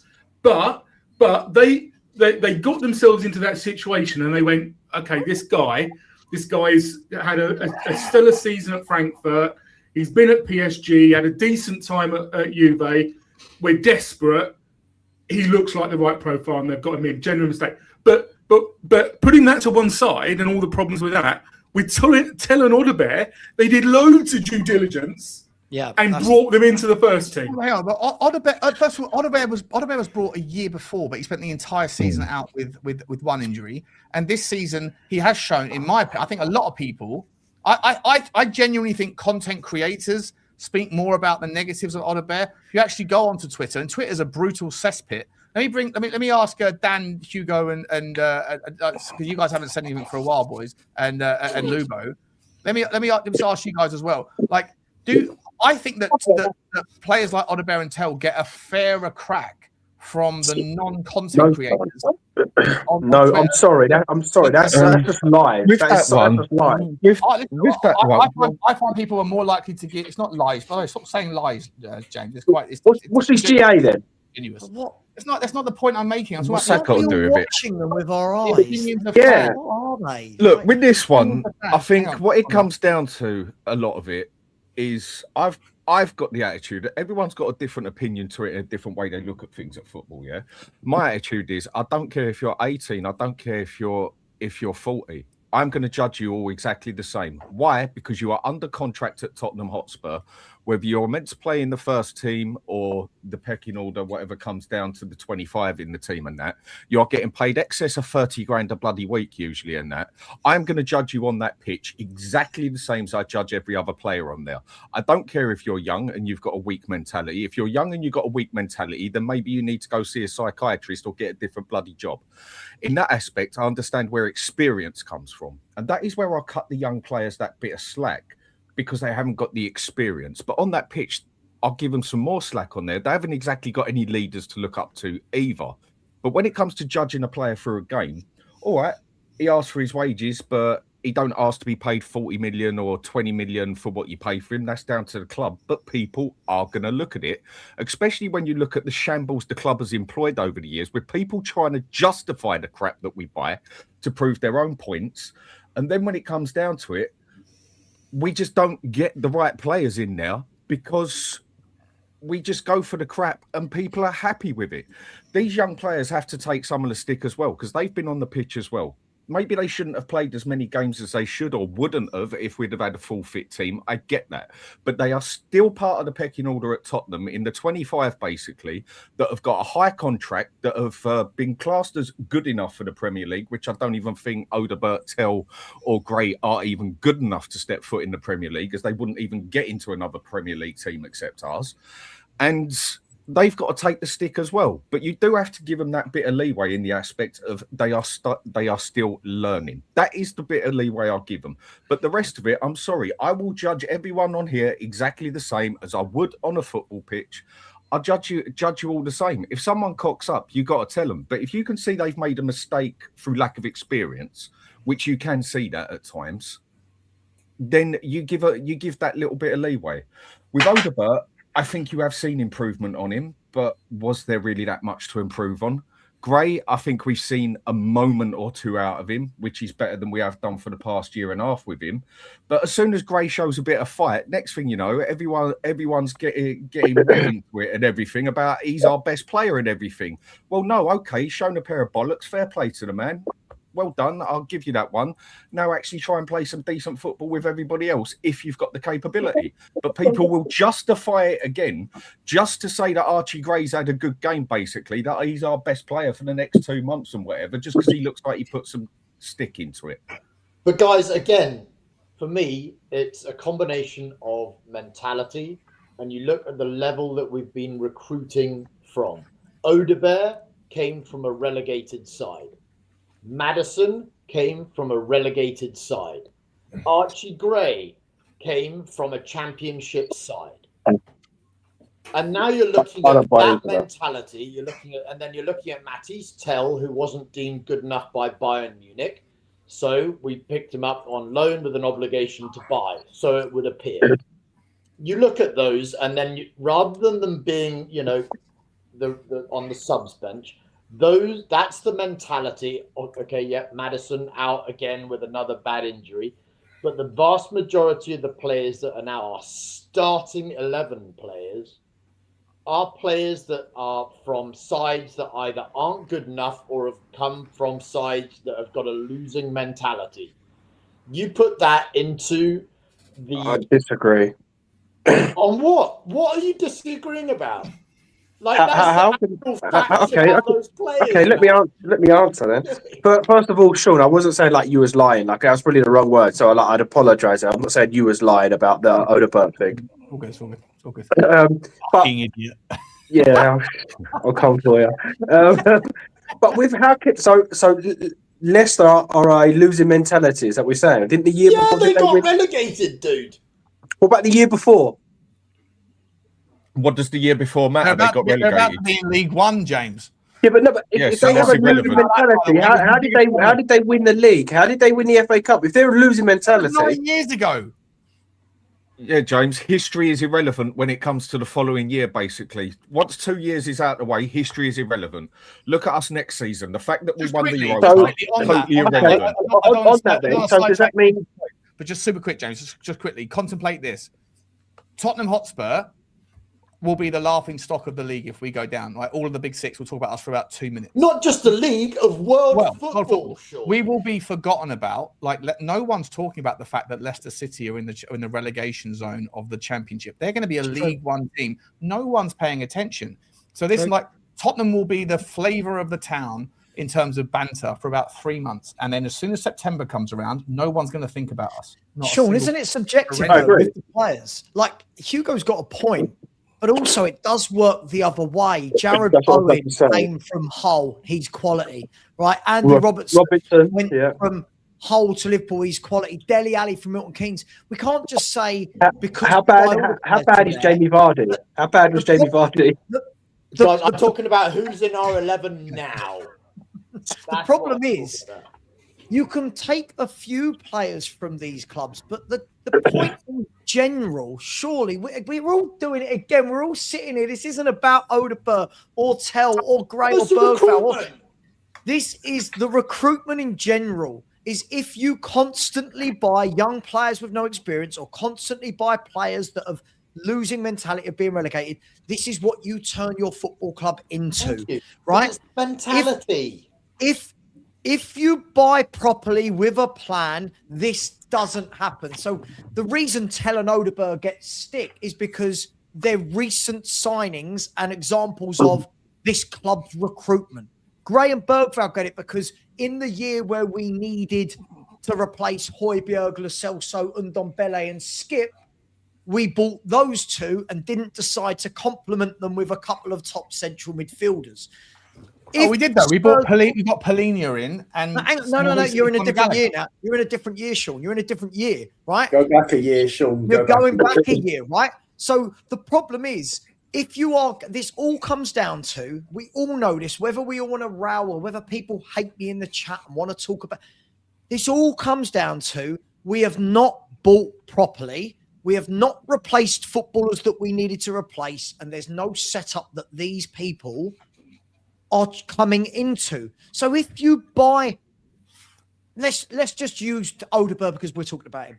If you bring in Odegaard as your young winger in a window, I've got no problem. I don't rate him. I don't see what all these people see in him. I think he's bang average. I think he should be at the top of a championship team. That's only me. That doesn't matter what I think. Well, if you bring him in, I've got no problem with it. If you're going right, Spurs' left winger is Lookman for 2 years. Odegaard, learn from Lookman, just using him as an example. Learn from Lookman, come on for him for 15 minutes, replace him in League Cup games or when he's injured. I've got no problem then develop them. But the problem is, lads, is that Spurs have gone out and bought Tel. We didn't buy him for the future. They've gone and spent £40 million on a player we got on loan for now, right? They've gone and bought these players and put them straight into the Tottenham Hotspur squad. It's not their fault. Some of them might come good. Who knows? Some of them might fade away and be shit. But the problem is we're all arguing because Spurs, again, are watering down the squad. We are buying players that were nowhere as good as we had before. Yep. This is where Keep we are. buying third world, you become third world. Now we're sitting and defending these players because we've got no quality to really talk about. That's right. And I'm going to add in I don't think this is rocket science. I don't. Just one more thing to add to all of that great stuff. Just building on Sean's example of Chelsea are now playing Gui or whoever in as a centre back because it's an emergency, because they've got long-term injuries. What do you think Chelsea are doing in January? What do you think Chelsea are doing do you think Chelsea are going to go, this centre back's doing all right, he's making some mistakes, he's too young? What they're doing is they're going to go and get another centre back. Right. They're going to sign. Is it Dorrington? They're going to sign Dorrington of us and put him in his first team. But listen, guys, what you're all saying is all wrapped up very, very neatly in the same bundle. We've got owners that have never stretched themselves, that don't want to stretch, have never wanted to go and spend the big money on the big players and pay them the big wages. I'm going back right the way from day one. They've never done this. Well, they have done. They have done this. No, they haven't, James. No, they haven't. They have. They have it. Within reason. I think in the 2000s, we actually, in the early years, between 2000 and about 2008-9, we actually were doing the right things. We were going and getting Bobby Keane. We were going and getting, we got young players coming through like Keane, like Carrick, young players. We no, but you can't say that we haven't spent the big money when we have spent big money. All right, time moves and the valuations go up. But Richalison, big money.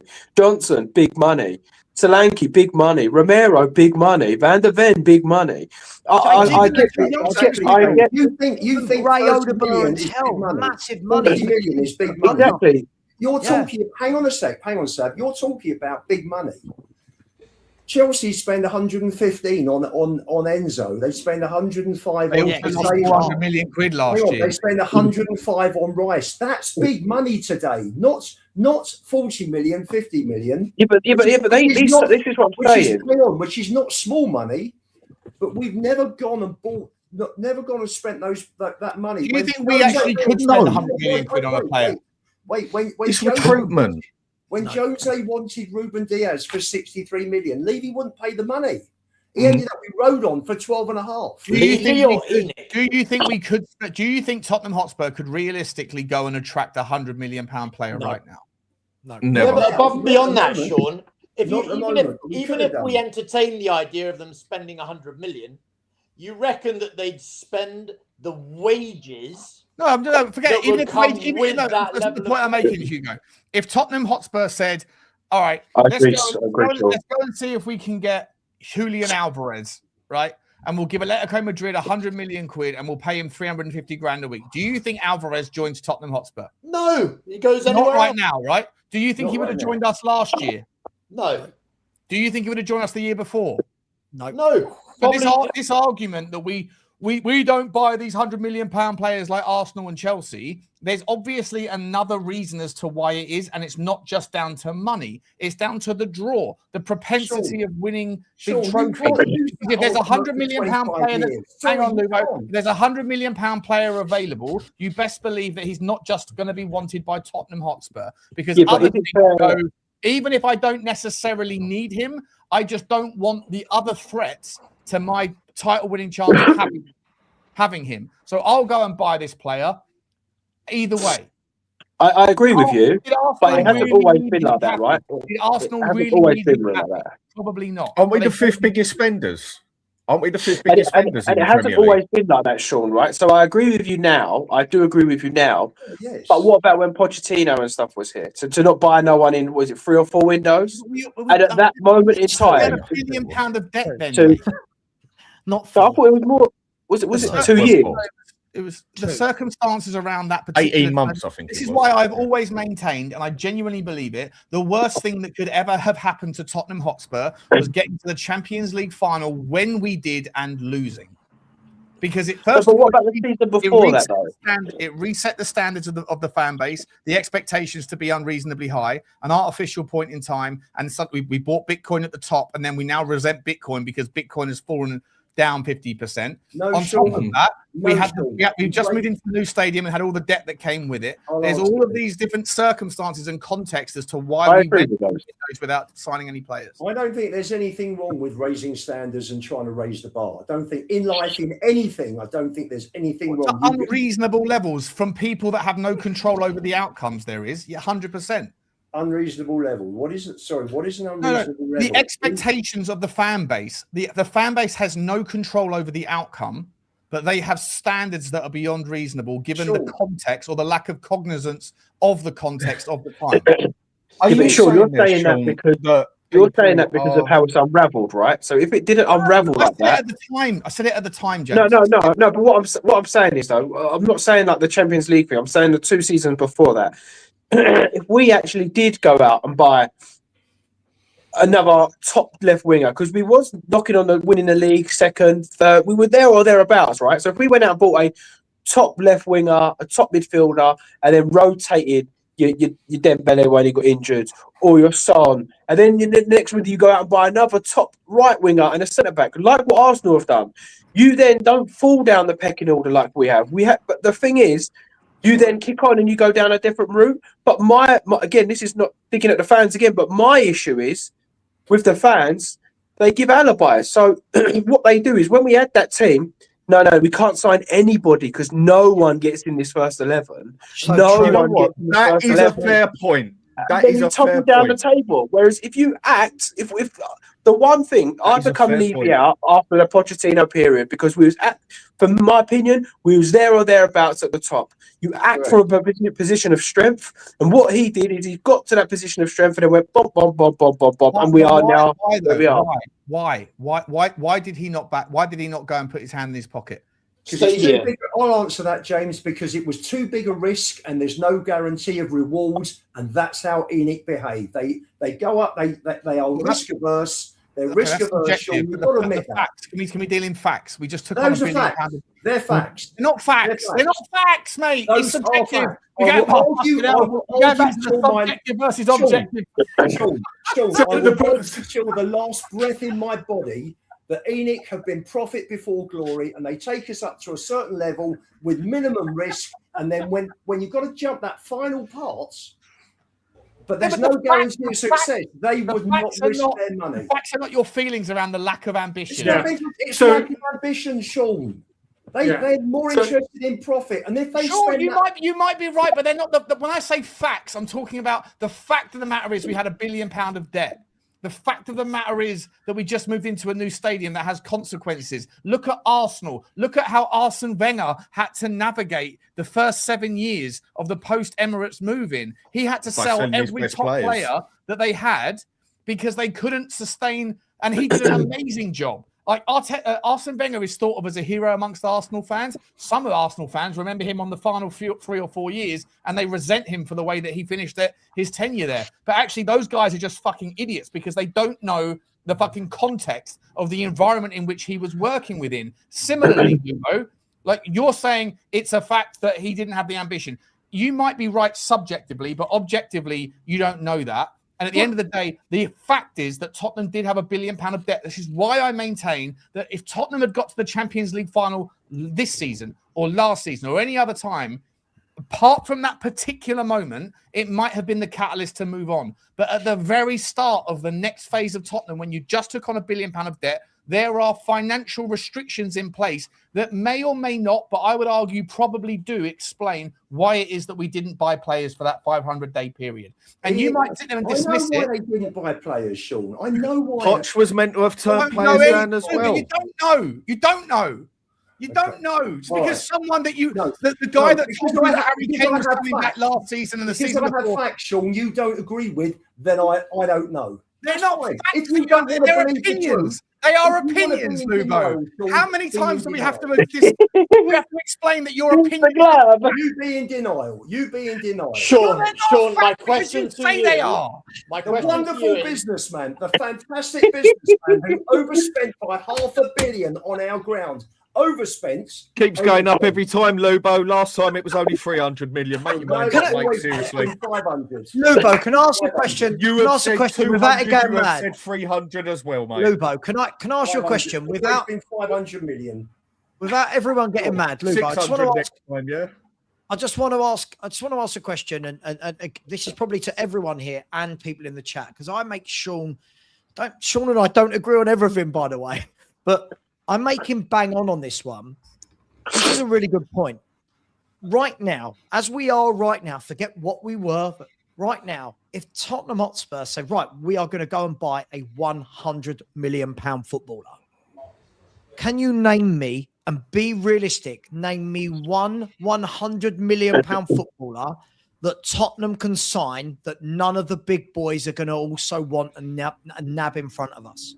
Can anyone name that player? Not one. Kolo Muani. Right, not one. Right, not one. So I do feel that when we talk about the level of players we want to sign, I think there needs to be a degree of reality as to what Spurs can attract. This is where I do agree with Sean. We talk a lot about just wages, but again, that's people not understanding that players don't move purely for wages. Players move for the bonuses that they'll get attached to their contracts for winning Player of the Year, winning Golden Boot, winning leagues, winning trophies, winning Champions Leagues. So when we talk about, and this goes back to the whole just spend the money, brilliant. We were prepared to just spend the money on Semenyo. We were prepared to just spend the money, yada, yada. It doesn't work like that. So who is this? We wanted Diamandi. We were going to pay 80 million quid Right. for Diamandi. Right. So the thing, like people in the chat, right? This is an interesting one. Sorry, just quickly, they're saying Wharton. Now, first and foremost, I don't think it costs 100 million to get Wharton. Second of all, guys, can we please all be honest and remove our Spurs love for 1 minute? If Adam Wharton goes on the transfer market this summer, are you telling me the only club that wants him is going to be Tottenham? You're telling me that Chelsea or United or City or Liverpool, these clubs are not going to go in for Adam Wharton? Are we? And this is where we lose sight of, Spurs, you're shit, you didn't get that player. Well, yeah, but you've got to know what we are. You've got to remember who we are. Even if Tottenham stay up this summer, even if Tottenham go and bring back Pochettino, even if massive hypotheticals, massive speculation here, even if Tottenham sack Johan Lang and bring in, I don't know, Monchi, or bring on whoever, Paul Mitchell, bring in whoever, right? A top DOF. Friedman, yeah. Whoever, right? Even if all of that stuff happens and there's better decision making and there's a clear path, a clear plan that's articulated, it will still take the first domino to fall. Even if Tottenham can go and get out a new injection of capital where they've got half a billion quid's worth of spending like freedom within the PSR, which I don't even think is true anymore, by the way. But if it was, and we went, okay, we're going to do it now. We stay up by hook or by crook. This is the revolution. It starts now. For Adam Wharton to want to come to Tottenham, he's going to need to be convinced that Tottenham's new plan of action is entirely different to the previous iteration. Yeah, you'll need one or two seasons as a proof of concept. For Adam Wharton to come in, he's going to need to see Tottenham sign someone else. For Micky van der Ven to stay, he's going to need, or Romero, or whoever, Chavis, whoever these people are, the ones that we want to stay, for those people who want to stay, they're going to need to see on the first fucking second of the window opening a monster signing. And if you get one monster signing in, then maybe you'll get the second, maybe you'll get the third, and maybe there could be a domino effect where people going, oh shit, Tottenham mean business. A little bit like Sunderland, right? On a very micro scale, but Sunderland made a big signing first and then went and brought in 14 other players. Nottingham Forest a couple of years ago started with a few loans, then the sort of like it was a trickle down effect of impressive behaviour that made them kind of level up a little bit. If you're trying to do that with Tottenham, you need a monster signing, but which monster player is going to be the first one that buys into? But Sean, that's not going to happen right now because there's been such negative PR as well about the culture, the toxicity and whatever else. That's my point. So the first domino has to fall, Hugo. Yeah, but what you're going to need is going to take that chance. You're going to have to build. You're going to have to get rid of, God knows how many. Even if Poch comes back in, you're going to have to get rid of probably like 5 or 6 to begin with, who are the rotten apples. And at that stage, you're going to have proof of concept in order to attract the sort of caliber of player that you're talking about. You're going to have 1 or 2 seasons of proof of concept that the toxicity's gone, that the culture's changed and everything else before you can even start knocking on doors of the sort of players that you're talking about. You're going to be looking at mediocrity, and in the meantime, the caliber of a player being mediocre. You might get lucky with a couple who, again, like the likes of, for argument's sake, your Xavi Simons, who didn't get picked up and got left by the, to one side. You might get lucky lastminute.com and be able to bring in 1 or 2 of them. Building out that first year proof of concept, you've also got 2 seasons. 1 season ain't going to cut it properly.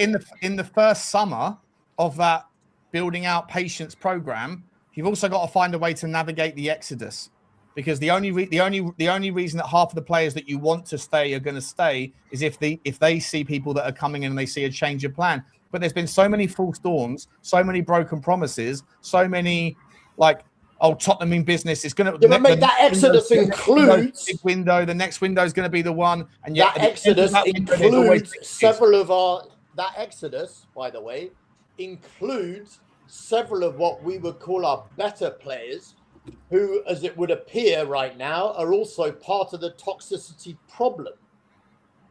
Yeah. You're having to get rid. So those ones that are, do we stick around? Not at this juncture. If you're really wanting to have a reset of the culture and everything else, then you're going to have a DOF that comes in and goes, yep, okay, you like to Romero. You're meant to be a really good player, but you know what? You're part of the problem for your, what you've got to say. You're creating a bunch of the toxicity. Out, son. You, Van de Ven, same gig.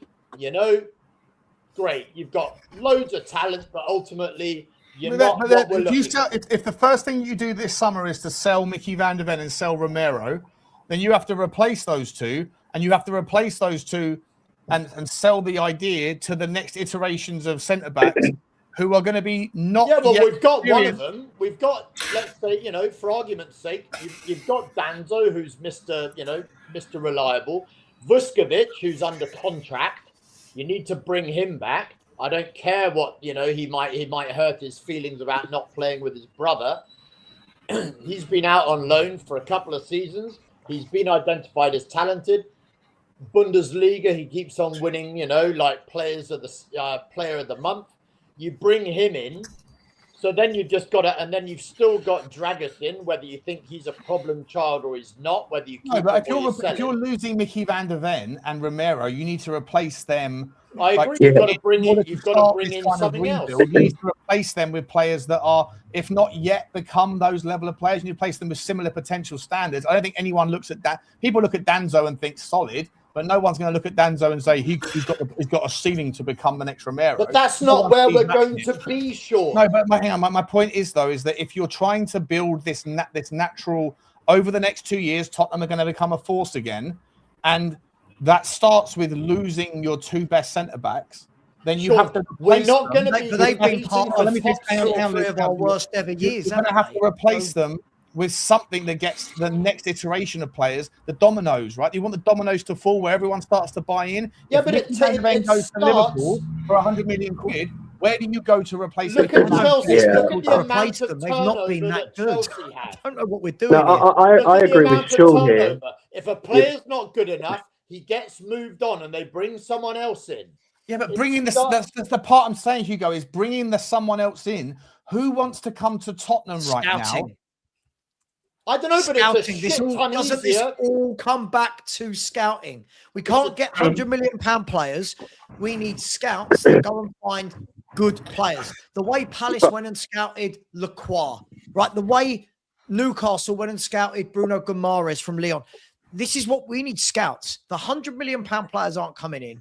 It is not difficult to replace Van de Ven and Romero if you've got a director of football with a plan. Doesn't this all come back to the very same thing? We talk about Van de Ven and Romero like they're brilliant. They've been part of some of the worst Spurs teams I've ever seen, right? Some of the worst defensive performances I've ever seen are with these two in the back line. And they're talked about like they're King and Woodgate. They're talked about like they're Toby and Vertonghen. Yeah. A proper scouting network with a proper director of football, right? And we don't have to worry if the player's 100 million or 20 million.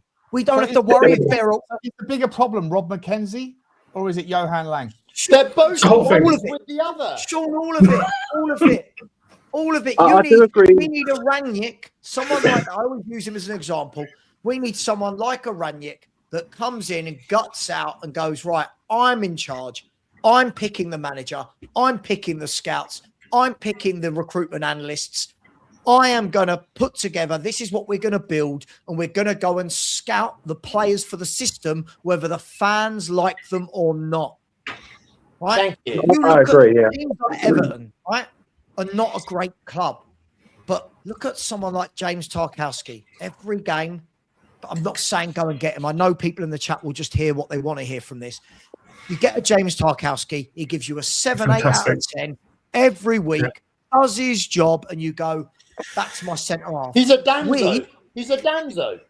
Well, no, I think it's a bit better than Danzo, right? Okay, but in our club, but we want to go for the Mavericks. Like Romero, we go on his day, but how many not his days, right? We go for Van de Ven, who very quick, but defensively, I'm still not sold. Why can't we just go scout for a system, 2 sensible centre-backs that just get on with it, give you 7 out of 10 each week, and you go, that's my pairing. By the way, and that's why I was talking about. And wait, make Hugo, wait a second, mate. Yep. And that's why I look back. 1 second, and I look back to the 2000s, right up until about 2012. That's exactly what we did. We had really good scouting. We went and got Modric. We had really good scouting. We went and got Sonny. We went and got Sonny. Yeah, Delhi. We had good talent profile acquisition. And since about 2012, 2014, Mitchell, when Paul Mitchell left, we've had none of that, and it's lagged. So we had a bit of the momentum carried us through to about 2019, and now we're seeing for the last 6 years the lack of any plan, of any decent quality in doing that talent acquisition, both spotting and going and actually getting them. And now we're struggling. And I'm sorry, but perception and reality are 2 very different things. And Spurs fans' perception is, as Sean says, we're 2019 Tottenham. We're building from strength. Yeah. But the reality and our perception does not equal the perception of footballers, or I'm going to say it, head coaches who are dealing with the now, right? Who look at Spurs now and see the reality if they do their due diligence, unlike Tudor. Yeah, who clearly came in without doing any kind of research on this football club, in any kind of context. When I talk about so now, 1 second, Hugo. So now where we are is we can't go and get £100 million players, or we can, but we're spending £100 million on a rusty old Fiesta, because let's face it, you can spend your money on whatever you want. But we are now where Villa were a few years ago. We need to go and get good, honest, hard-working players who are going to come in, do the job. Tarkowski, fantastic. Although I think it cost us money. Come in, do a really good job, and give us 7 or 8, and then build strength. So that we can then go on. In a system, though, Rain. In a system. For example, and by the way, they're not getting what I'm saying about Tarkowski. I'm not saying buy Tarkowski. What I'm saying is Everton have put him into what works for Everton, right? Brentford buy players that work for Brentford. Fulham for Fulham. Spurs drop players in, and we go, they're shit. And you're like, yes, because they're not bought for a specific reason. They're just chucked in. Like, we need a plan. What is our club? Rain, just to What is pick our up club from doing? your Hang on, Hugo. What is our club? What does it stand for? Nothing. What does it want? Nothing. Seriously, nobody knows. Does anybody know? There's no culture no at the moment. identity. There's no culture anymore. There's nothing. Because But I you think- know why? Sean, sort your chat, please. And why Sean, do you think?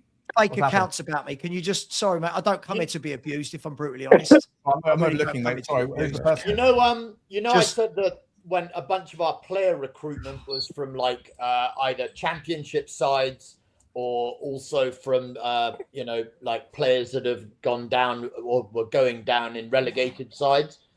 Look at Lange and McKenzie are rejects from Villa. Lange got demoted at Villa when Monchi came in, and McKenzie was Lange's head scout at Villa. So we've just gone and we've acquired another set of rejects, and then you've got Vinay, who, as far as I can tell, was an Arsenal reject. So what you've done is, rather than aggressively go and acquire people, all you've done is acquired those that have been either demoted or rejected.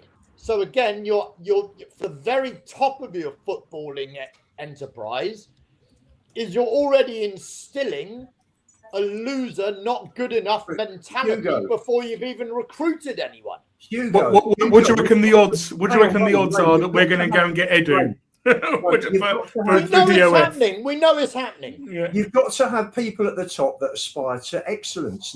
Yes. There is not.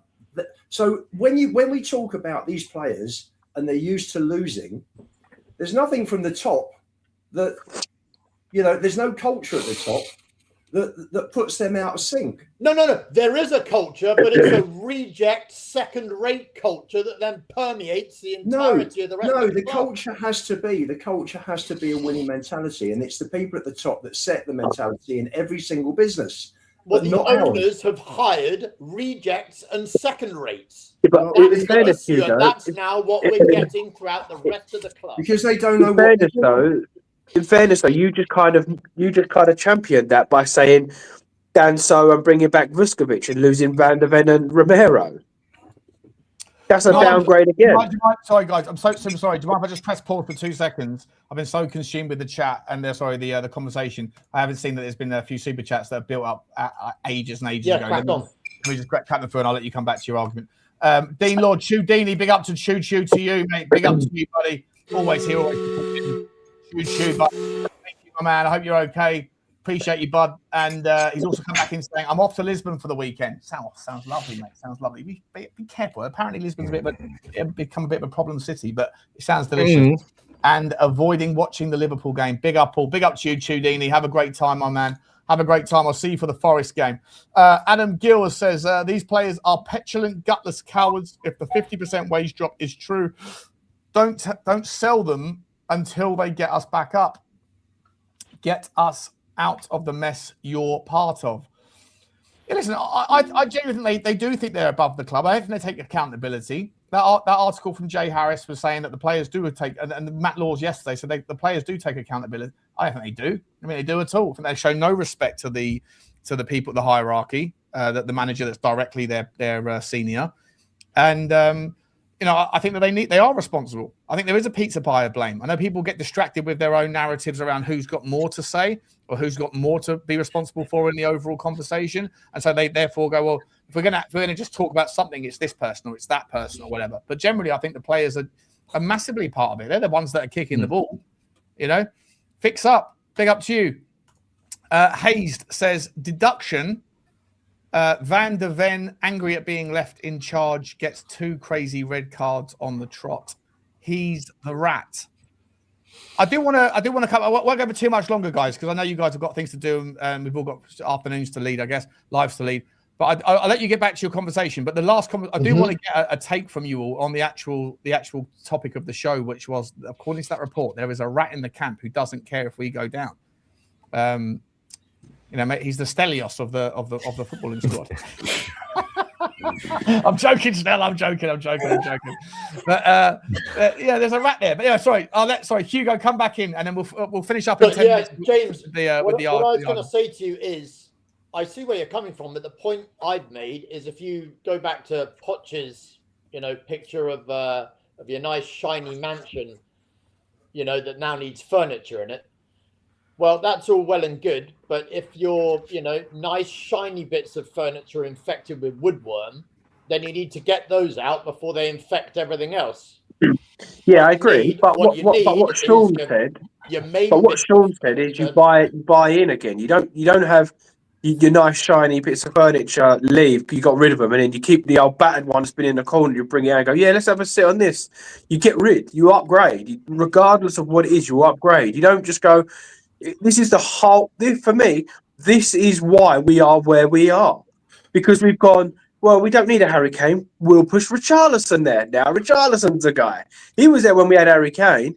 It's just continuous. It's the same old. And what you're doing there is, we'll sell the best two, and we'll push Danso there, and he will be number one. That's because that's where we are, James. That's the attractive nature of our club. No, it's not. It's not. Hugo, James, I'm on your side on this one. When Kane left, Lubo. Yeah, when Kane left, we had 85 million there. Right. I'm talking about now, Lubo, not when Kane left. You just didn't mention now. You talked about. Okay. So Lubo. Okay. How much did Brennan? Okay, Hugo. I'll talk about now. How much did Brennan Johnson go for, and who did we sign in replacement? 35, and we signed Gallagher. No, we didn't. Gallagher's a centre midfielder. Who did we sign in replacement of Brennan Johnson? Exactly. We've done what you've asked to. We just pushed Odegaard to be number one. Exactly what you're asking for. Sell Romero, push Danso to be number one. Sell Van der Ven, push Vuskovic to be number one. That is the problem with Tottenham. That's how you downgrade. You can either downgrade in that way. Or you rebuild, dude. Like, it's not a case of just. You're not building at all, though. You're just selling our players. Where's the build? Who are you buying? You did say about You've got to build from somewhere. You can't just you got to have Yeah, but you don't do it with bloody kids. But you don't do it with basic kids that have never played English Premier League football. I'm not talking about the kids. People are even bringing it in that if we do sell Van der Ven, don't worry, we could have Vuskovic to take his bloody place. No, you've got to obviously add to that. What I'm trying to tell you is that in order to change a culture, you've got to get rid of the toxic people that are creating the toxic culture. That is a fair point. That is a fair point. Ferguson was great at it. Have had to do. Others have had to go about it as well, Hugo. Others have had to do it as well, Hugo. You have to get rid. Hugo, I'm agreeing with you. Others, when you come in, he's right. You do have to get rid of the. Some players. Yeah, but no one said that, though, Dan. This is what me and Lubo were saying. That's what I said like 20 I'm just acknowledging something Hugo said. I'm not talking about you or whatever. I'm just acknowledging something he said and agreeing with part of what he said in the aspect like 20 minutes, half an hour. I heard what you said. I'm just making you right. So give me a second. I appreciate it. Thank you. So with that one, he is right on the point of where even if the player's good enough to play, if he ain't got the right mentality, you got to get him out. And Arteta actually done a very good job at Arsenal with some good players. But then when you get that crap out, when you get that mental crap out, you've also got to bring in a good player with a mentality to do it. Yeah, he also has to have at least the same qualities of the player that you kicked out. And we don't do that. We just either don't fix it up, or we get another kid in that people who preach that Spurs are a massive big club and we're this and that and want big term players, big term wages, then go and justify the kid to come in to take the professional's place who's got experience, and then go and justify it and then sit there and moan that we don't act like a big club. This is what Hugo just said, right? Fan base is guilty of. That's exactly what Hugo just said. Spurs fans are the worst. I'm making you both right, basically. You're both right in what you are saying. You've both got fair points. If you both actually listen to each other, you're both right. It's another thing we do at Spurs. James. We sit there and we all poke at the problems we see. Sometimes I see a problem that you lot won't. You'll see a problem that I don't. Rain or Lubo will see a problem. We all see it different. But when you actually add it up on a bit of paper and put it up on, let's just say, a spectrum, because it suits the Spurs community, when it comes down to it, we've all been right the whole time. It's just people seeing it from different sides. No, I agree. And I actually, me and Lubo agree. I'm making you both right. No, but I wasn't talking about that point. Me and Lubo was agreeing with that point. The point I picked out was he said we have already got the replacements in Danso and Vuskovic. That is the point. That is the part I'm moaning about. Not about getting rid. I'd get rid of all 11. I'd get rid of all 25. They mean nothing to me. I said the same with Maddison. Best player in the squad, but if he comes back and he's injured, he's got to go. But for me, the point is, the one point I was picking out of that situation is he said, we'll bring Danso and Vuskovic in. Well, that is how we are where we are now. We had Kane, in comes Richarlison. We had Son, in comes Johnson. We had Johnson, in comes Olderberg. It's a down. This whole rebuild and we can't sign anyone is nonsense. Sava said it earlier about a good scouting. For me, centre midfielder who I would have bought in January is Gomez from Wolves. Player, by the way. You bring him in next to Gallagher. Doesn't matter if he's going to go down. It means he's a crap player because he's going to get relegated. It means nothing. The fact is, you've got rid of A and you've signed someone better in B. Then you can move forward. You can't just keep selling A, and then go, well, we'll chuck in a C, a D, an E. Well, why are we getting relegated? Can I now come back to have in? a plan. I agree. I agree.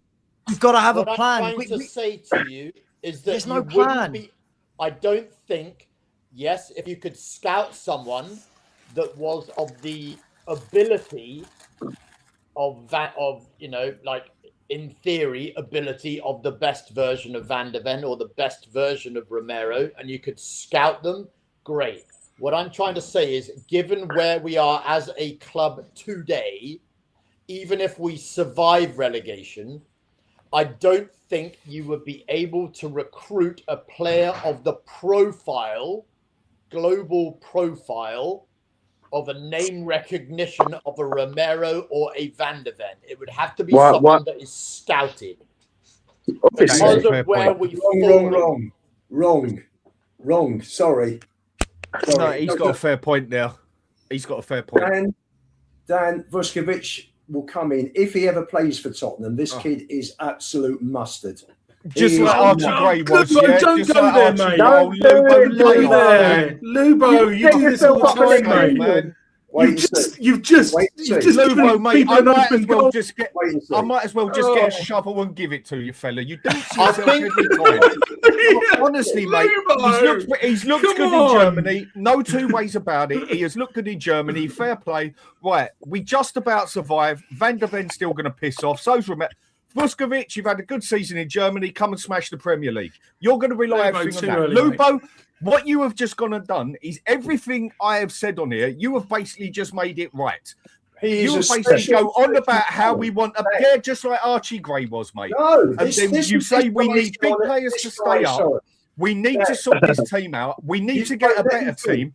We need them to spend money. And Lubo, you then go and bloody say, bring the kid into it.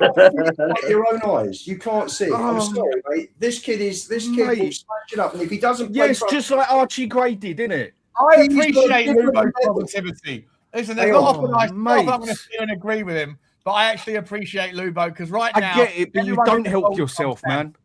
It's just too early. Lubo, for a reason to be. The problem is, Lubo, you might be right. You might be right. You might be wrong.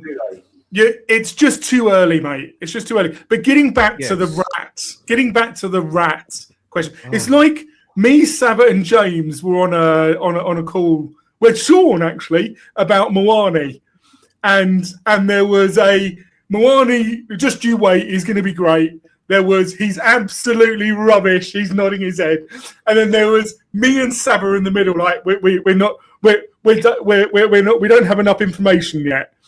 And we're now all very much now with the flower all over it, very, very much. Well done, mate. But it was too early. It was too early. But getting back to the rat question, right? I reckon the rumours that one player has said he's not really that bothered because he's going to have an out. I reckon that doesn't just say there's one rat. I reckon what that says is that there's one player who's stupid enough to fucking say it. Because I reckon all the other players are thinking it. That it actually, they've gone out. Right. By more than one. Do you mean leadership group? There's more than one, though, Ryan, because basically Paulinho doesn't have a contract and neither does Mawani. So that's two, just for starters, right, who just walk away. Bissouma's out of contract. That makes three. So we're already at three before we've even started a rumour. Johnny, do you think the article from The Athletic? Hi, everybody, by the way. Sorry. Yeah, Johnny, good to see you, mate. Yeah. Last topic, guys. Last topic. Just I want to get everyone's take, and then we'll round up because it did start. I put the clickbait, not even clickbait. If it's true, and it's coming from The Athletic, so The Athletic apparently have more journalistic integrity. I'm pretty sure Jay Harris used to work for the Daily Mail, where clickbait was more part of the course. If he has actual at the Athletic, you give it a little bit more credibility, right? If someone has come to him and who knows the players or is a player and said there's somebody else in the playing squad who has literally said, I don't give a fuck if we go down because I'm out of here anyway. Now that might be a player that's on loan, or it might be a squad member. It could be a senior player. It could be a nobody, or it could be nothing at all. It could be absolute bullshit. First of all, is it a helpful article? Are the media are the Athletic now just moving into the world of like, when they want to be like everyone else wants to be first and make shit up. They want to be right. Like Ornstein wants to be right. He doesn't care about being first. He wants to be right. The Athletic, though, on this one, I've got to challenge the narrative a little bit and go, right, what's the motivation for putting it out there? Are you just piling on? And Lubo brought up the Daily Mail.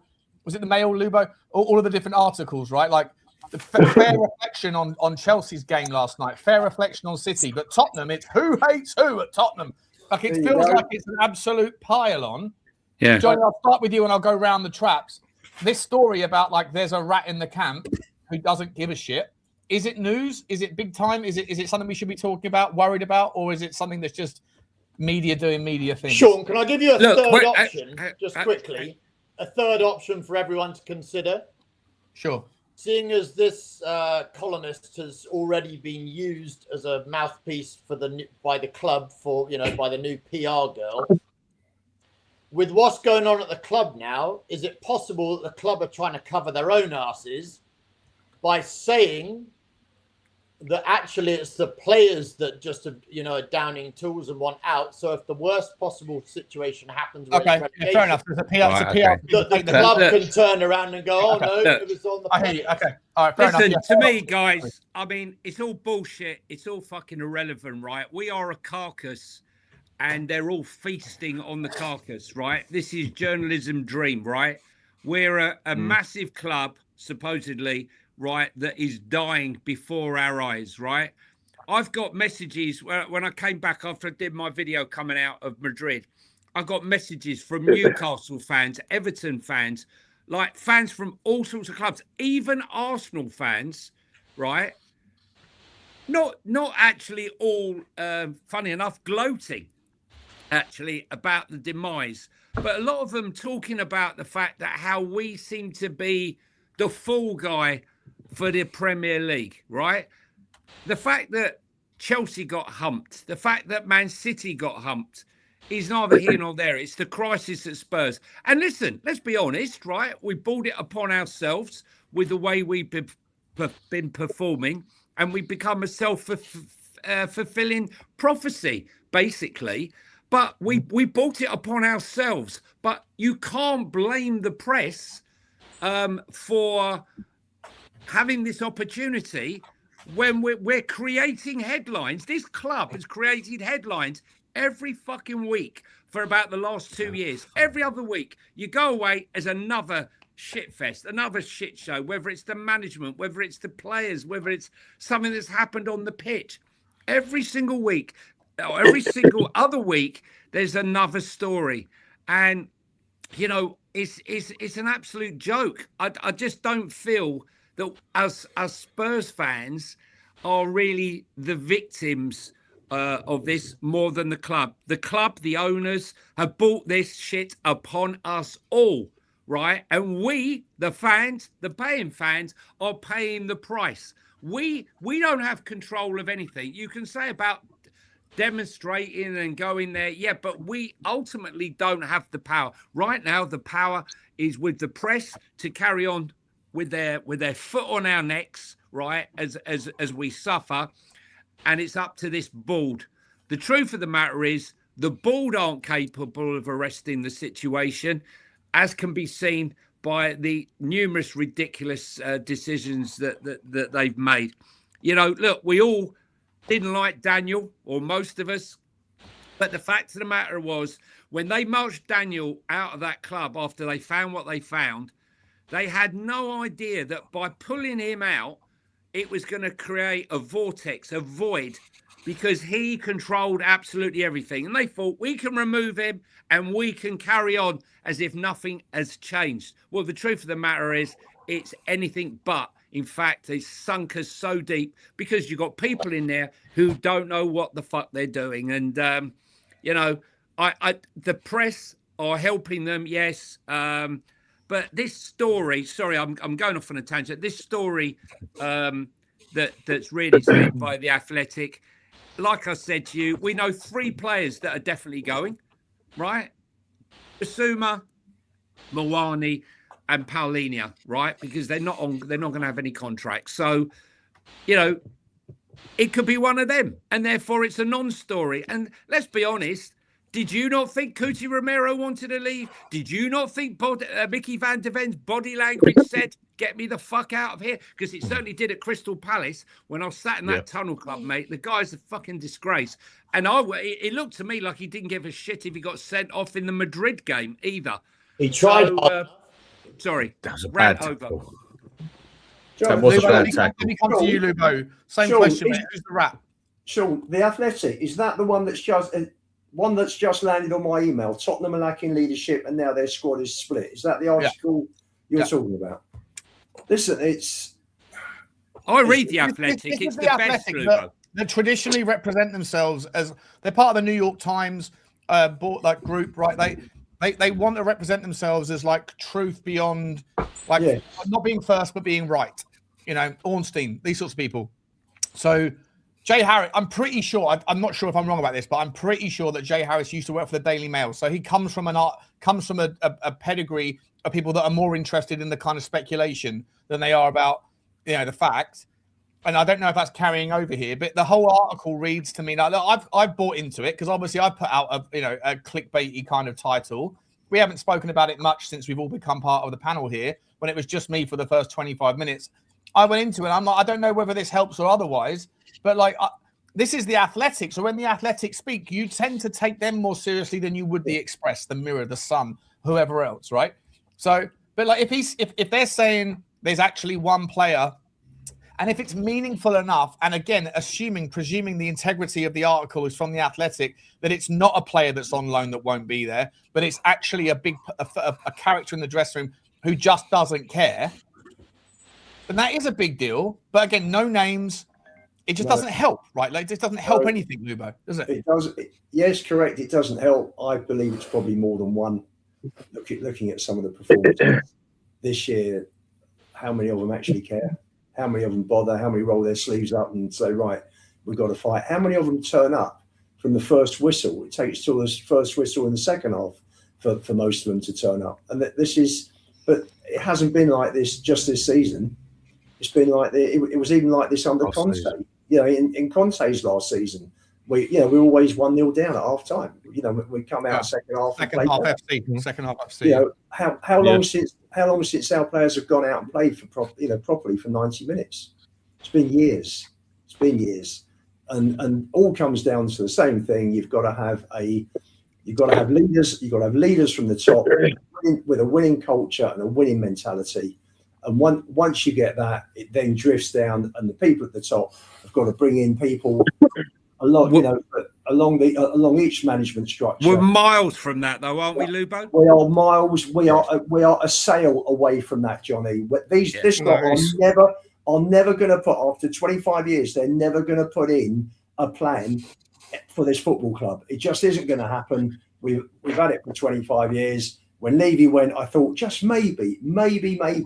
You know, they talked about seeing the Europa League win and the parade, and maybe they've seen how big this club actually is when 220,000 turn out at 40 hours notice for the parade. That's how big this club is and the fan base. But no, it hasn't happened. The January window was an utter disgrace. That was a disgrace. That was the time. That was the time to put your money in your pocket and say, right, get out there. We want 3 or 4 of the best players that are available to augment this squad and improve this squad. And it hasn't happened. And you know, Paratici, I'm sure, knew which players in that squad would be good, you know, had the right minerals and those that didn't. And Yeah, I'm not sure. I'm sorry. I'm not sure you're right, Lubo. I'm not sure you're right. I think they did try to do all those things, but I think the reality of where Tottenham is very, very different to where we want it to be. So I think in the summer, they really did try to do those things. They really did try to go and get Eze. They really did try and go and get Morgan Gibbs-White. The Eze negotiations, Ray. We could have had Eze. Johnny, I'm sure Johnny will concur with this. Listen, he tried to screw Parish on every single part of that deal. Arsenal came in and said, right, what do you want? Thank you very much. Done. 10 days. The same way a year earlier that Chelsea did when we were negotiating and wanted Neto. That was 100% correct. We were negotiating with Wolves. We were trying to put in clauses regarding a payment per appearance because of his injury record. Chelsea came in, bish, bash, bosh. We will pay what you want. Here's your 6-year contract. There's your £60 million. We are known for it. With what we were saying, with what we were saying there about the whole rat in the camp. Like, do we think that these guys ain't normal people? Like, let's have an honest conversation here. If I worked for a company that had 15 people, and they said, just to let you know, next season we're not going to be able to work in this tier house. We're all going to be working in council houses, and you're all getting 50% pay deductions. What do you think the conversation is going to be naturally? Like, it doesn't matter. Naturally, your conversation is going to be like, well, I will leave. I'm going to go and earn more money. I could go be working at the best again. Why would I stay here? For me, it's really, really poor journalism because it's like, well, no shit, and it's just taken out of proportion. It's like, there's a rat, or oh my God, one person wants to leave. It is what it is. Everybody knows there's players that are going to leave. Even if we stay up, half of them want to leave anyway. So I don't get the hype of the story. If someone's talking about it from inside, yeah, you're meant to basically be in there doing your job and shut your mouth, basically. Yes. Like what Romero did, coming out and running his mouth off. I agree with everything he said, but then I also agree with the other side that he should have got punished big time for that, because another big club would not have put up with that and slapped him in the face for it. 100%. But I agree with everything he said. It's like when you look at a whole industry, basically, whether you look at filming, whether you look at gaming, whatever else, yeah, there's so many people, so many devs doing their stuff that if they actually went and spoke out what happens in there, they'd lose their job over it, or they'd lose a hell of a lot of money over it. Now, I get his football, it works different as such. You can't just literally sack the player as such. But if there is someone in there giving out details of what's going on in the dressing room and that, if they find it, he's got to get punished some way or another. Because surely that's in their contract as well, as you keep your... I would have thought you'd have put something in the contract as in, like, you keep your mouth shut, basically. NDA. I don't write the contracts. So I wouldn't know on that aspect. Because in a lot of other businesses, it is on a contract, isn't it? You keep your mouth shut or you will lose a lot of money, basically. I don't know how it works on that aspect, whether they can do that on the football, whatever. There's a term for that, Dan. It's the same as in a court order. What, the NDA? Non-disclosure? Where you're basically, you're not allowed to speak nothing as well. What do they call it? You can have it on a contract as well of any sort, where basically a person has to shut up if order? they're in a business or whatever. Something along. That's more the court version of it. That's more what they do. To implement something like that in a contract, I don't know. You'd have to. Let's be fair. For Romero, wouldn't have breached any contract. He didn't actually say anything definitive. He didn't let go of any insider secrets. He didn't let go of. No, he didn't. Anything about money. He didn't let. He didn't. He literally said his feelings about the club. You can't put people on an NDA for their feelings. So this, I wasn't saying him. True. It was just an example of what he's done. Professionalism. That's where it comes into it. It's professionalism. And for all the Spurs fans that were going, oh my God, it's really good. Look what he said about the club. I wouldn't mind, but the fact that he's been absolutely diabolical on the pitch himself, coming out and giving it to the owners, mate, how about you stop getting yourself red carded, yellow carded. How about you It's the concentrate? same with all of those, Sava, isn't it? Like Jed Spence going out of his way to mock Igor Tudor Mate, after, when he got substituted. All of them. Like Jed Spence hasn't put in a decent shift for months. It wouldn't amaze me if he's your rat. All of them. It wouldn't surprise me if he's the rat either, It's mate. all of them. He comes All of them. across. I said this last night, tongue in cheek, right? I was like, I don't know the person, I don't know him, so how dare I cast judgment on the personality? But I'm pretty confident that Jed Spence is a prick. I genuinely think the guy's a bit of a prick. Like, like every manager has had a reason to have a bit. I think I'm not sure. I'm not sure if that's his natural setting or if he's just a sheep. As in, like, no, I think he's like a one man soldier. I don't think he's ever built any relationship with any players. I don't think he's got chemistry with anyone in front of him. I think he likes to do everything by himself. I don't think he shows any respect to management. I think that Conte sent him out on loan, right? Ange Postecoglou didn't play him, and only when he was forced to play him did he play him. Then he stepped up and stood up and was counted, and then Ange Postecoglou had the audacity to take credit for it and say it was all part of the plan. Under Thomas Frank, he disrespected him, and Frank said, "Stay here and applaud the fans." He went, "Fuck that," as did Udogie, as did Micky van der Ven. And then now he goes over and mocks the latest iteration. But for example, to me, Jed Spence has had 4 different managers at Tottenham Hotspur, and under every single one of them has acted like a prick visually to the Tottenham fans. Yeah. He also threw his shirt down. He also, when he got substituted under Thomas Frank, he took his shirt, and it was never caught on camera, but the journalist Ali Gold threw it on the floor. Chris Callity threw it on the fucking floor. Jed Spence, I don't know the person personally. He might be a fucking lovely guy, but I'm going to go out on a limb here and say he's a fucking prick. But for example, when he was on the England duty and Harry Kane was giving him his cap and all the rest of that, right? Big fanfare, by the way. Big fanfare. Hang on. Big stories, videos, all that. Yeah, but all I'm saying is that if he put his foot out of line on England duty, are you telling me that he wouldn't be taken to one side by the likes of a Harry Kane and a couple of others, given a boot up the arse? He was dropped by Thomas Tuchel. Yeah, He was dropped by Tommy Tuchel because of what happened in the Tottenham scenario. Yeah, I'm just saying, like, it's like Thomas Frank. England duty. If it was on England duty that he decided, well, he should be on any duty, is what they're saying, Hugo. It's like Thomas Frank. Who was it who steamed part of Van der Ven and where the fuck is that? Who was the other one? I don't know. Van der Ven. Who was He's hiding? Dan's here in spirit only. Oh, there you are, Dan. Tell her where the camera went. Successful. I agree with Dan. I agree with Dan. Van der Ven and who was it? Van der Ven and who was it? Who steamed past him and totally ignored? Just didn't. Spencer Van der Ven. Yeah. Now for that, if Frank had any sort of balls on him as a manager, basically, we don't know what went on behind, but you could be pretty sure of it. There would have been serious repercussions of that. Someone would have got in trouble for that. And no, you ain't coming on the pitch for 2 games after that. That is what a manager with pure authority would have done, and some respect off the players. It's obvious he didn't have the respect from the players then, but the bit I'm getting at is you can obviously see these players ain't got respect for anybody or even common courtesy for anybody, which goes a long way, but themselves. I agree with Dan. If you look at successful football clubs, they've got somebody in the football club. It doesn't have to be the head coach. It can be the sporting director. It can be whoever it is who gets rid of bad eggs. Ferguson was a past master at it. Anyone who crossed the line, anyone who wasn't going in his direction, Keane, Beckham, Stam, anyone, they were out. And it didn't matter.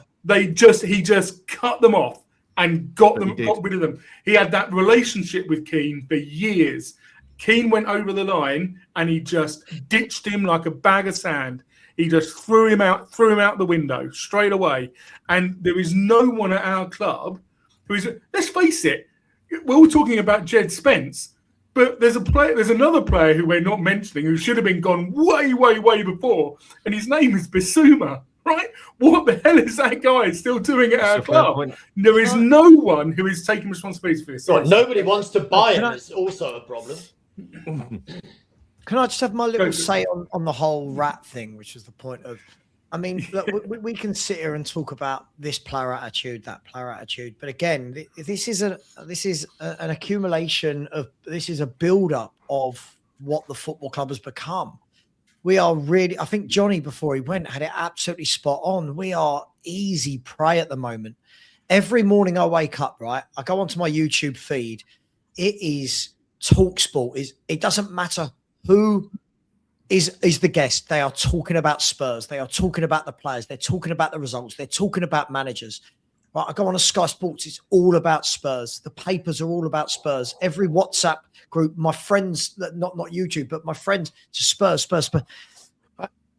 This is what happens when you let it get to this stage. I'll say it. We don't deserve it as fans, but the football club deserve it. They've let it get to this. We haven't disciplined players properly in the last few years. It doesn't matter who the player is. It doesn't matter whether it's a player you like or dislike. None of these players have really been dealt with, have they? Van der Ven and Romero this season, whether it's Bissouma for what he done, whether it's Jed Spence. None of these players are we actually seeing any real kind of authority on them. You know, oh, we've dealt with it internally. That's great, but no one's seen that it's actually being dealt with. We're easy pickings. The club is a mess. We are, everyone in the country, no, everyone in the world wants Spurs to get relegated other than Spurs fans, don't they? Everyone is rooting for us right now to be that third club that goes down with Burnley and Wolves. Everyone is rooting for that. All the other relegation candidates, you ask all of them. None of them are picking each other. They're all saying Tottenham. We want Tottenham to go. Every big six club, what big top 10 team, they want Spurs to go down. Every pundit is going, well, if Spurs go down, right? We have let ourselves get to this stage and we have to take this. We have to take this pain. We have to take this mocking. We have to take this abuse. And unfortunately, this has been, whether we thought it was going to be this year, next year, whatever, this level of scrutiny and relegation or ridicule has been coming. And you know what we've done? And this is the real shame of it for me. Sorry to make this sound like a pathetic rant. The real shame of it for me is we all turn on each other, blaming somebody else within the club when the actual club is a fucking mess in general. We all blame, is it Paratici or Lang? Who cares? They're both shit. Is it these players? Who cares? They're all shit. Is it this manager or that manager? Who cares? The whole thing is run poorly, right? The whole thing is run poorly. We kind of deserve what we're getting right now. I don't care if there's a rat or not. I don't care about VAR and refs. I don't care about the wet pitch at Atletico Madrid. We've got to take this on the chin. We're a mess. Sorry. Yeah. No, listen, I hear you. Lubo, Hugo, Rain, Sava, Dan, Johnny, Flower, whoever else was on the show. There's been a lot of people on the show. It's a perfect time to finish. I've got to take the dog out. At 4:15, we are on Football Inc. And then this evening, Lubo, who have we got coming on? Sarah from the stands, right? It's going to be a well-respectful and lovely, just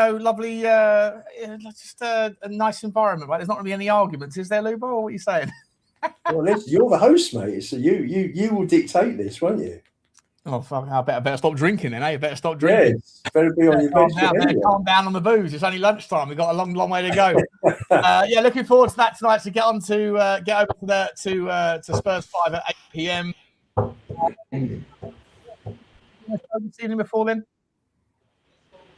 Sorry, Saba, you hear me? Sorry, Saba. Have you got anything? Sorry, mate, you completely cut out. No, not today. I've had enough of being called a CUNT for one day. I'm just going to relax today. Who was calling you a CUNT? Was the people in this chat calling you a CUNT? No, mate, it's just too much. It's just too much. I need the rest of the day off. I need the rest of the day off. I'll be back tomorrow morning.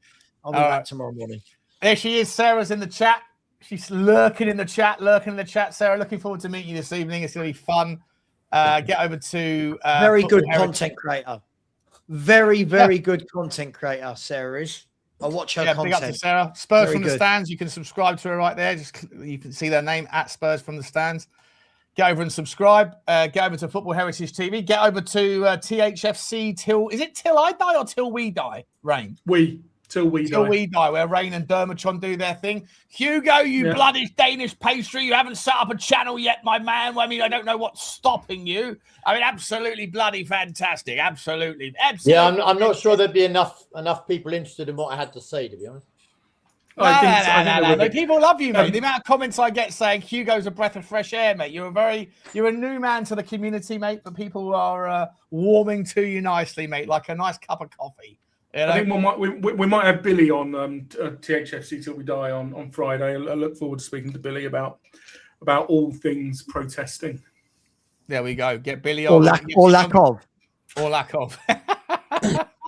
Yeah. Lubo, do you expect tonight to be fiery? I mean, look, the last time I spoke to Stel was at 2:00 in the morning on the Atletico Madrid debacle, and I didn't remember doing this, but I said to the guy, I need to get you on a polygraph because I think that you're disingenuous, and I think you're showing your true colours regarding what your motivations are for wanting Tottenham to get delegated. And I think that's really poor of me. I watched it back and I saw myself and I was like, oh no, that's not what I meant.